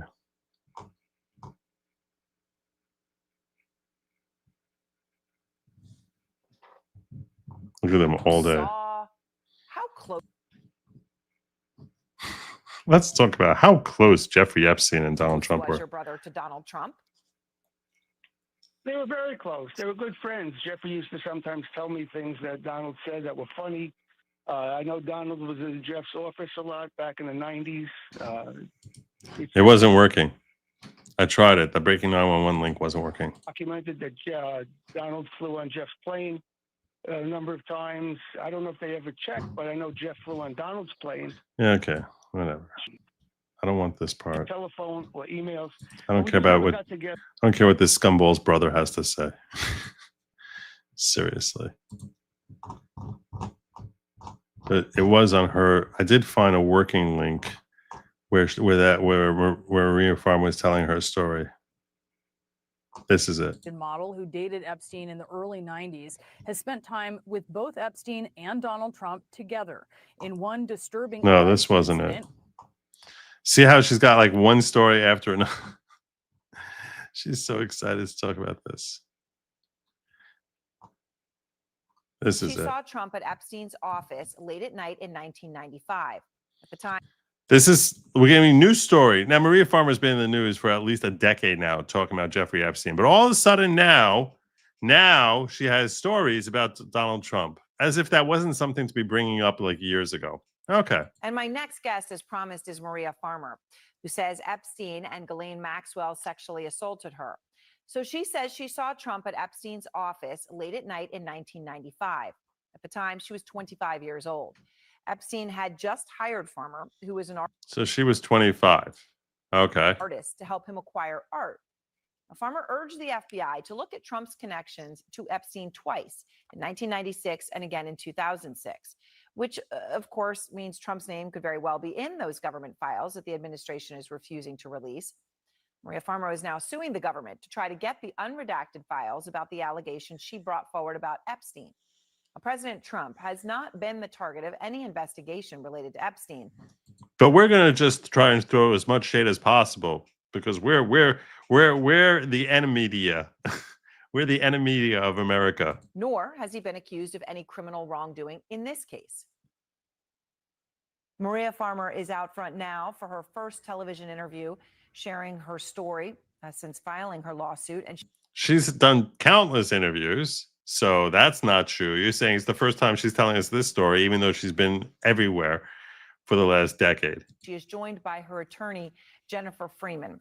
So thanks very much to both of you. And Maria, I want to give everyone a chance to understand exactly what happened here. I mean, you said that Jeffrey Epstein calls you to come to his... Let's listen carefully to the story she tells here. We're going to listen very, very carefully because I heard this. I was like, that's it. That's what she got. That's what CNN's giving her. They're so desperate. Office, and you go, and then you're sitting there waiting, and Donald Trump walks in. What happened? Yes. Well, first of all, I'd like to thank you for having me on, Aaron. And you only bring me on because I'm giving you this brand new story. I just remembered. I really appreciate it because I need to say up front that I've waited 3 decades Why'd you wait 3 decades? You could have told this story in any of countless interviews you've done. to be able to even be heard about this because the government has not held any of the people I reported accountable. And so basically the night before I went in, before I began working for Epstein, he called me at very late in the evening and asked me to come up to the Helmsley Palace offices. And I didn't even have money for a subway token. It's kind of embarrassing. So I had to go running up there. And so I told Epstein, I'll be up there. It'll probably take me until like 9. He's like, okay. So I get there and I'm waiting. It's dark. Like there's no light on in the offices. And I thought that was really weird. So I'm seated against the wall in the main part of the offices and just waiting for Epstein. And he says, I'll be out in a minute, you know, and he's got the door closed. And then a few minutes later, this man walks in a business suit, kind of tall, imposing. And I immediately Imposing. Oh, here we go. Tall and imposing. was like, that's Donald Trump. What's he doing here? I'm supposed to be working for Epstein and interviewing with him. Why is Donald Trump here?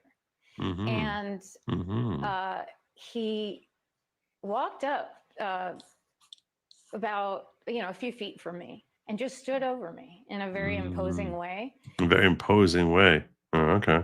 And looked at me like he was in on some secret or something. Oh, yeah. He's in on some secret. This is what. Now, so we're getting to the speculation that he looks like he's in on some secret. Okay. It's really weird, like smirking, kind of. And I felt. So smirking means that he's in on some secret, not that he's smirking that Jeffrey Epstein has this 25-year-old woman coming to the office at 9 o'clock at night. Okay. Threatened. So I made an ugly face. That's what people do when they feel threatened. They make an ugly face. Okay. I haven't seen that, but I guess that's what you do. And when I made It's a defense mechanism. that ugly face, Epstein walked out from the offices on this side. Trump's standing here, I'm here. And he walks out of his office and he goes, oh, no. He was laughing at me. And he goes, she's not here for you. Follow me. Right. And he escorts. She's not here for you. Him in to this other room. And I always wondered, who was she in there? Was someone in there? Right. And I have no way Was someone in there? of knowing nothing. But I felt very intimidated because I had on running shorts. What the hell? What is this? What is this? Even if this was true, what the heck is this? This is nothing. Even if she didn't just completely make this up, which I do agree that this sounds like something that ChatGPT fed her. But even if this was true, what do we have here? How is this something like reflecting poorly on Donald Trump? That she felt intimidated by Donald Trump, so she made a stupid looking face? And I was vulnerable, sweaty, just a nobody in an office with these 2 men. That it felt very predatory and Felt very predatory. What? Oh, so if there's 2 men there, obviously, because if they're men, that's predatory. You would have been safer with 2 bears. uncomfortable. I have to say that when I made that ugly face, he backed off. It was So it's not like he was.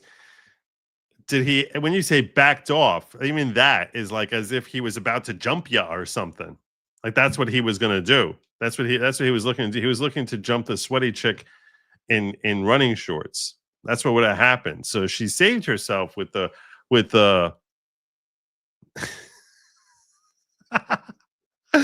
This is the stupidest thing.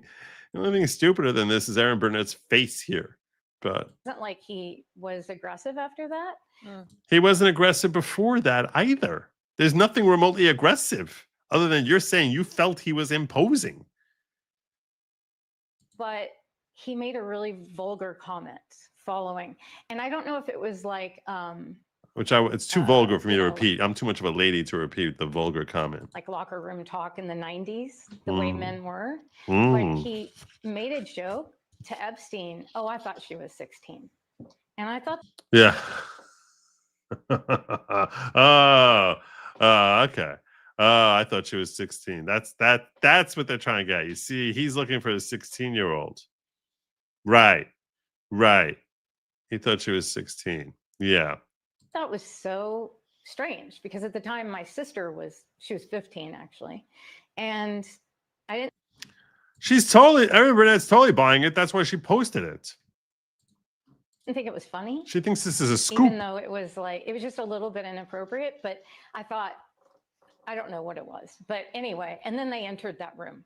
Which I'm assuming must be a 16-year-old who Donald Trump had sex with, even though I don't know if there was another human in that room, but I'm assuming that. That's what I want you all to take from this. So Epstein says she's not for you.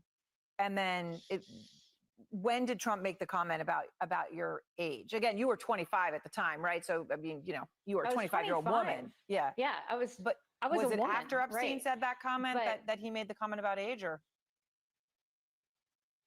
Yes. So he first said, no, she's not here for you.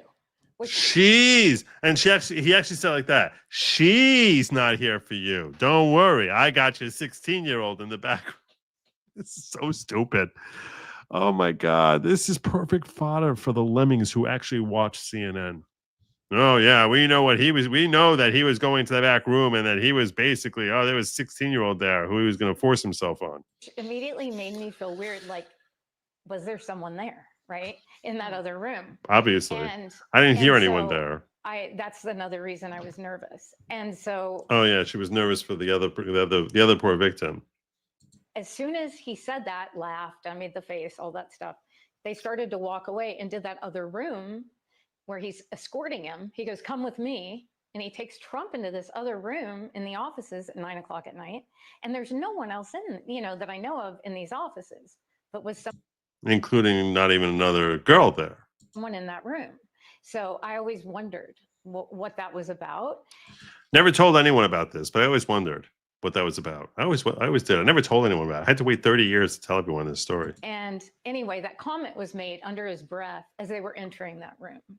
And I thought it was rude. I don't care what age I was. Like, it's rude to say. Which To say that she's not 16. I guess brings me to where you are now. I know you're helping Maria now sue to get the unredacted government files related to her story. What do you expect these Her story. will show? Well, we would really like to. Yes. Excuse me. We'd really like to understand what's in those files and because we really have never had access to them. Which files do you think? You think there's going to be a story about the 16-year-old in that room there? Requests, and we had to bring a lawsuit to get access to the files as well as to hold the government accountable, which is what this suit is really about. So, She looks boosted. Maria, when you talk about the closeness of the relationship, when you were working for Epstein, you Let's say get boosted woman that off. he was present very regularly. How close were they, as far as you were able to tell? Well, like Epstein said, he inherited him in the divorce. He said basically, you're going to see us together all the time. We're fixtures because in the divorce, I inherited Trump and Ghislaine inherited Ivana. So he said, you're not going to see him at the house the way you see Ivana, and you're not going to see her at the offices the way you see Trump. And, it was just, it was a known thing, like among the staff and everyone, that they were best friends. And Epstein bragged about it. I don't know what that means with a divorce with Ghislaine. Because Ghislaine was hanging out with Epstein. They never got married, obviously. Maybe they mean figurative divorce. What the hell are you even talking about here? because she was still with him into the aughts. And I gave up 30 years to report this. Wow. And How did you give up 30 years to? What does that even mean? You gave up 30 years. Why didn't you report? You've been on the news over and over and over. You're all over the place. it's a very serious thing to fight the government. You know, it's been unbelievable. I've been fighting 2 cancers because of it. What? Maria, when we reached out to the White House for a comment, they responded, and I'll just read for you what they said. She's a loony, bat guana, crazy human being. I didn't get to this part of it. Okay. Quote, the president was never in Epstein's office. And in fact, the president kicked him out of his club for being a creep. They then say that Trump, you know, they're clear there. They say he was never in Epstein's office, which, of course, from the original incident Yes, that he you're was. talking about is where this occurred, according to your recollection, at Yes. the Helmsley building in He New was York. absolutely in the offices. So what do you say when they give a He's response lying. like this? Yes. I say that they're being disrespectful to the fact that I have given up my entire life. Why do you keep saying you gave up your entire? How did you give up your entire life? What does this mean? That was she thrown on an island until she was able to come tell up this story? I don't even understand what that means. Look, I'm all for, like, you know, actual victims.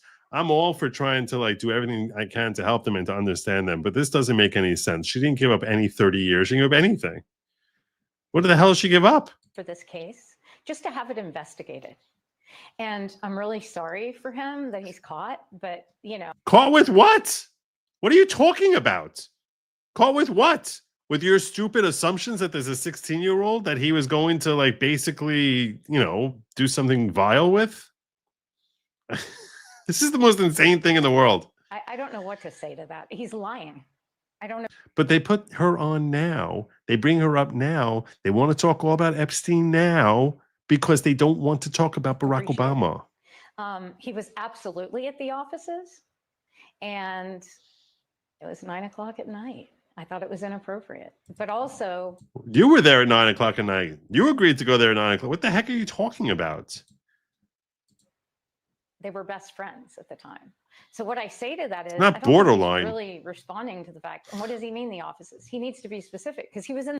Since it's being recorded, it actually qualifies. It graduates from being just slander into being libel. That's what it is, because it's recorded. It's not slander is spoken and then gone after it's said. It becomes libel if it's written or recorded. The Helmsley Palace offices. Yeah. Well, I appreciate so much both of your time, and Maria, your choosing you, to Erin. speak out. I know that time may make some things easier and others perhaps even harder. So I'm very grateful that you're choosing to you very speak, and thank you. Choosing to speak. Yeah. I'm putting you on the air now because we don't want to be talking about Barack Obama. We want to distract from that. So I'll tell you this much. My take is Trump was deflecting with Barack Obama, and now the Democrats are deflecting back with Epstein. And frankly, I hope they're both successful. I want to know everything I can about Epstein. I don't care who it is. I don't care whoever it is. Whoever it is.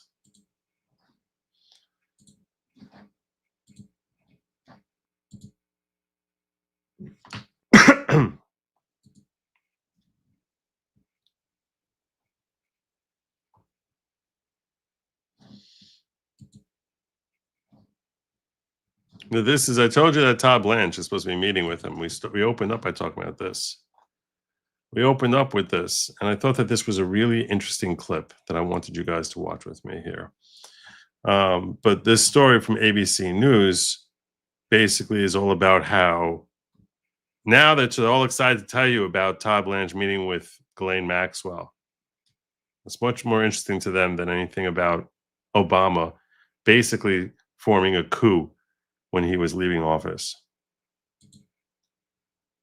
My moderate to severe Crohn's symptoms kept me out of the picture. Really? Sorry about that. Attorney General Pam Bondi said Monday that Deputy Attorney Todd Blanche will meet with Ghislaine Maxwell, the convicted associate of deceased sex offender Jeffrey Epstein, sometime in the coming days. President Trump has told us to release all credible evidence. If Ghislaine Maxwell has information about anyone who's committed crimes against victims, FBI and DOJ will hear what she has to say. We're also probably going to be hearing, she's probably going to be called before Congress eventually, at some point. Gears now to the Justice Department. They are now planning to interview Ghislaine Maxwell following outrage from some MAGA supporters over the Jeffrey Epstein investigation. Deputy Attorney General Todd Blanche, President Trump's former personal attorney, says he anticipates meeting with Maxwell in the coming days. The president speaking on the matter earlier while meeting with the president of the Philippines, saying he had not heard about the plans, but that it sounded like, quote, an appropriate thing to do. Do you have any concern that your Deputy Attorney General, as your former attorney, would be conducting the interview, given? No, I have no concern. No, he's a very talented person. He's very smart. I didn't know that they were going to do it. I don't really follow that too much. It's sort of a witch hunt, just a continuation of the witch hunt. Despite the president's witch hunt claims, some Republicans on Capitol Hill have voted to subpoena Maxwell. To discuss, let's bring in ABC's Perry Russum. He is at our DC bureau, and ABC's Jay O'Brien on Capitol Hill. Thank you both for joining me. Perry, I want to start with you. What else is the administration saying about this planned meeting with Maxwell? And what is Maxwell's attorney saying, if we know? Yeah, the DOJ says this meeting could be happening in the next few days, in the coming days. So we're talking about a pretty short window of us finding out about this to this meeting possibly happening. As you mentioned, the Deputy Attorney General Todd Blanche, who was Trump's former personal attorney representing him in a number of cases leading up to the 2024 election. He is the one that should be meeting with Maxwell. He says if Ghislaine has any information that is relevant to the DOJ or FBI, they want to hear from her. And it appears that Maxwell's attorney is open to this idea, saying today that they are in discussions with the government. He says, quote, Ghislaine will always testify truthfully. And this is a woman that a lot of people want to hear from. We heard from Epstein's former attorney I want to hear from over the her. weekend on Fox News, calling Ghislaine the Rosetta Stone of information, saying basically she knows everything. And it appears some members of Congress also want to hear from her. And of course, the judge overseeing the grand jury records saying that he will rule expeditiously but needs more information. Jay, I want to turn to you. Republicans on the House Oversight Committee voting to subpoena Maxwell as well. What's the latest there? Yeah, this was a subcommittee of the House Oversight Committee. Republicans on that panel voting to subpoena Maxwell, and then a spokesperson for James Comer, who's the chair of the overall committee, who would be in charge of the subpoena, saying that they will issue that subpoena for her to testify up here on Capitol Hill as, quote unquote, expeditiously as possible. But we just don't know the time. I think it's going to happen. I think it's totally going to happen because Trump wants it to happen, and they're all genuflecting to him now, and that's a good thing. Line here. It comes as there was another. As I mentioned, if this happens, and I think it will, I'm certainly going to be live streaming it. Another Epstein saga up here on Capitol Hill. The House floor is paralyzed largely because of Jeffrey Epstein. The powerful House Rules Committee, which is the final stop for bills before they go to the House floor, is in this stalemate. Democrats on the panel have said that any legislation that they would approve out of that committee, they also want to attach provisions to force the release of the Epstein files at the Department of Justice, whatever DOJ has. And it would force, if they were to call that vote in committee, Republicans on that panel to have to take a hard vote, whether deciding to side with President Trump, who has said that he wants the party to move on, or side with the base, the MAGA base, who have said they want to see more out of this administration on the Epstein case. So what Mike Johnson chose to do was cancel House votes from Thursday onwards and say that after Wednesday, they're not going to take up any legislative business to try to sidestep this Epstein matter. And it just goes to show that there are hardliners in the party at loggerheads right now with the administration. They want to see more action out of the Jeffrey Epstein case. And they're paralyzing the House floor as Republicans try to figure out how to navigate that saga. And Jay, like you said, it'll be really interesting to see who sides with President Trump here. But this is just the latest example of some Republicans pressing this one issue, despite the president's claims that this is all a witch hunt. I mean, you spent a lot of time there on Capitol Hill. Is this all surprising? Exactly right. I mean, there's one Republican, for example, Thomas Massie, who's long been a thorn in the administration's side, who has made it clear he's going to join with Democrats like Ro Khanna of California and a handful of hardline Republicans, he says, who he has the support of, and what we assume to be a big bulk of Democrats, and try to force a vote on the House floor to compel the release of the Epstein files. Now, it looks like that vote, just because of the timing of the House, won't come until the fall, but Epstein isn't swayed by the president's, or rather Massie isn't swayed by the president saying, move on from this Epstein matter. Here's a little bit more of what he told me when I talked to him earlier. you think the president's at risk of losing his base over this issue? Well, you don't lose your base over one single thing, but he's eroding his base. More importantly, if we don't take the right side of this issue, it's going to cost us votes in the midterms. So again, saying that the president is losing in drips and drabs the support of some in the MAGA base here. And from the lawmakers we've talked to every day that there isn't some kind of action, they will say privately they feel that they will only feel more and more pressure out of that MAGA base. Thank you so much for that, Jay. And Perry, while pressed about the Epstein case today, the president shifted to slamming Democrats. I'm going to tell you this. Because Scott's saying testify truthfully, my ass. I don't know that I would trust anything that Ghislaine Maxwell. I think she's a snake and she's a scummy human being. So I don't know I would trust anything. But I will tell you this.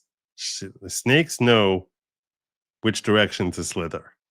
And honestly or not, chances are very high that she's going to want to make Trump happy with what she has to say. So they're all sitting there saying, hey, you know, the Democrats are saying, we want it, Ghislaine, we want Ghislaine. I don't think they're going to be happy with anything Ghislaine says. I don't think they're going to be very happy with what Ghislaine. They're going to say, she's a liar. You're screaming you want her. Bringing applications. Give us Ghislaine. Give us Ghislaine. Yeah, okay. We'll see if you want it. We'll see how happy you are in the end. Because she's a snake. And I'll tell you right now, I wouldn't be surprised to hear about Bill Clinton from her. I expect to hear, maybe we'll get Bill Gates. I'll tell you now. Former President Obama on something unrelated, right? And now the former president's team is responding? Yeah, Stephanie was mid-answer talking about Ghislaine Maxwell when President Trump made these unfounded allegations about President Obama in the 2016 election. And we are now hearing from a spokesperson for the former president who calls the claims outrageous. He says these bizarre allegations are ridiculous and a weak attempt at distraction, Stephanie. All right. Perry and Jay, thank you so much for joining us here on ABC News Live. So there you go. There you go.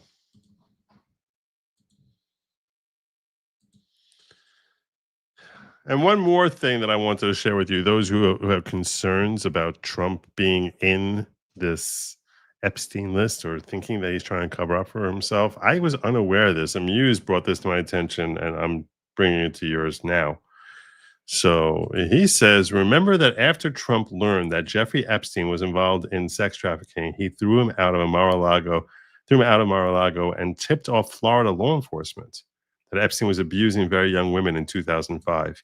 After Epstein got a slap on the wrist in 2008 and Trump was elected president, he lived in fear Trump's DOJ would target him. After Michael Wolff revealed that Jeffrey Epstein discovered it was Donald Trump who blew the whistle on him in 2005, as a result, Epstein reportedly lived in fear during Trump's presidency. Wolff alleged that Epstein came to believe that it was Trump who had first caused him to be investigated by law enforcement in Florida in 2005. Asked by Truman if Trump knew Epstein was, quote, hanging out with underage girls, Wolff said Trump was certainly kind of in and out of Epstein's house and world, so I think he knew something about that.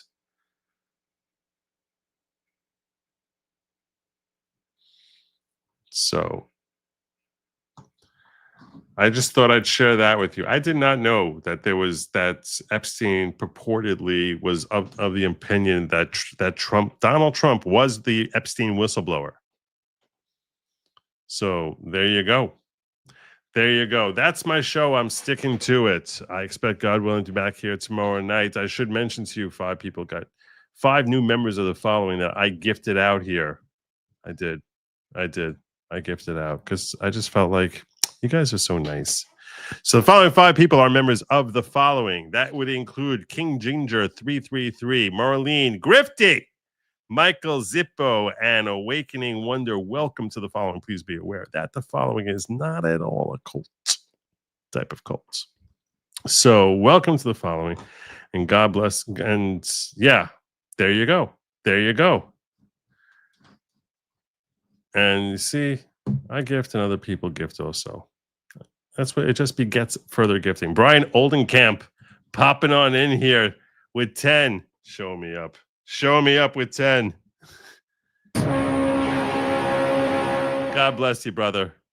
God bless you. Following 10 people brought in courtesy of Brian Oldenkamp. That would include who'd you bring into the fold here? Wait, SC 5.56 Tsunami Netcat Media. Oh wow, all these old school people like JD, Cat Mama, Kevin Clark. Look at this, Kevin. Good to see you, Kevin. Tenebra, P, Sunshine, and GM Sparger. Welcome to the following. Please bear in mind that despite the fact that it's called the following, it's really just a group of like-minded individuals who are concerned about greater personal growth through community unity and learning and thinking.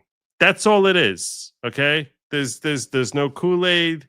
There's no spaceships. There's no dancing around bonfires, virgins in volcanoes, goat's head, squirrel mutilation. None of that.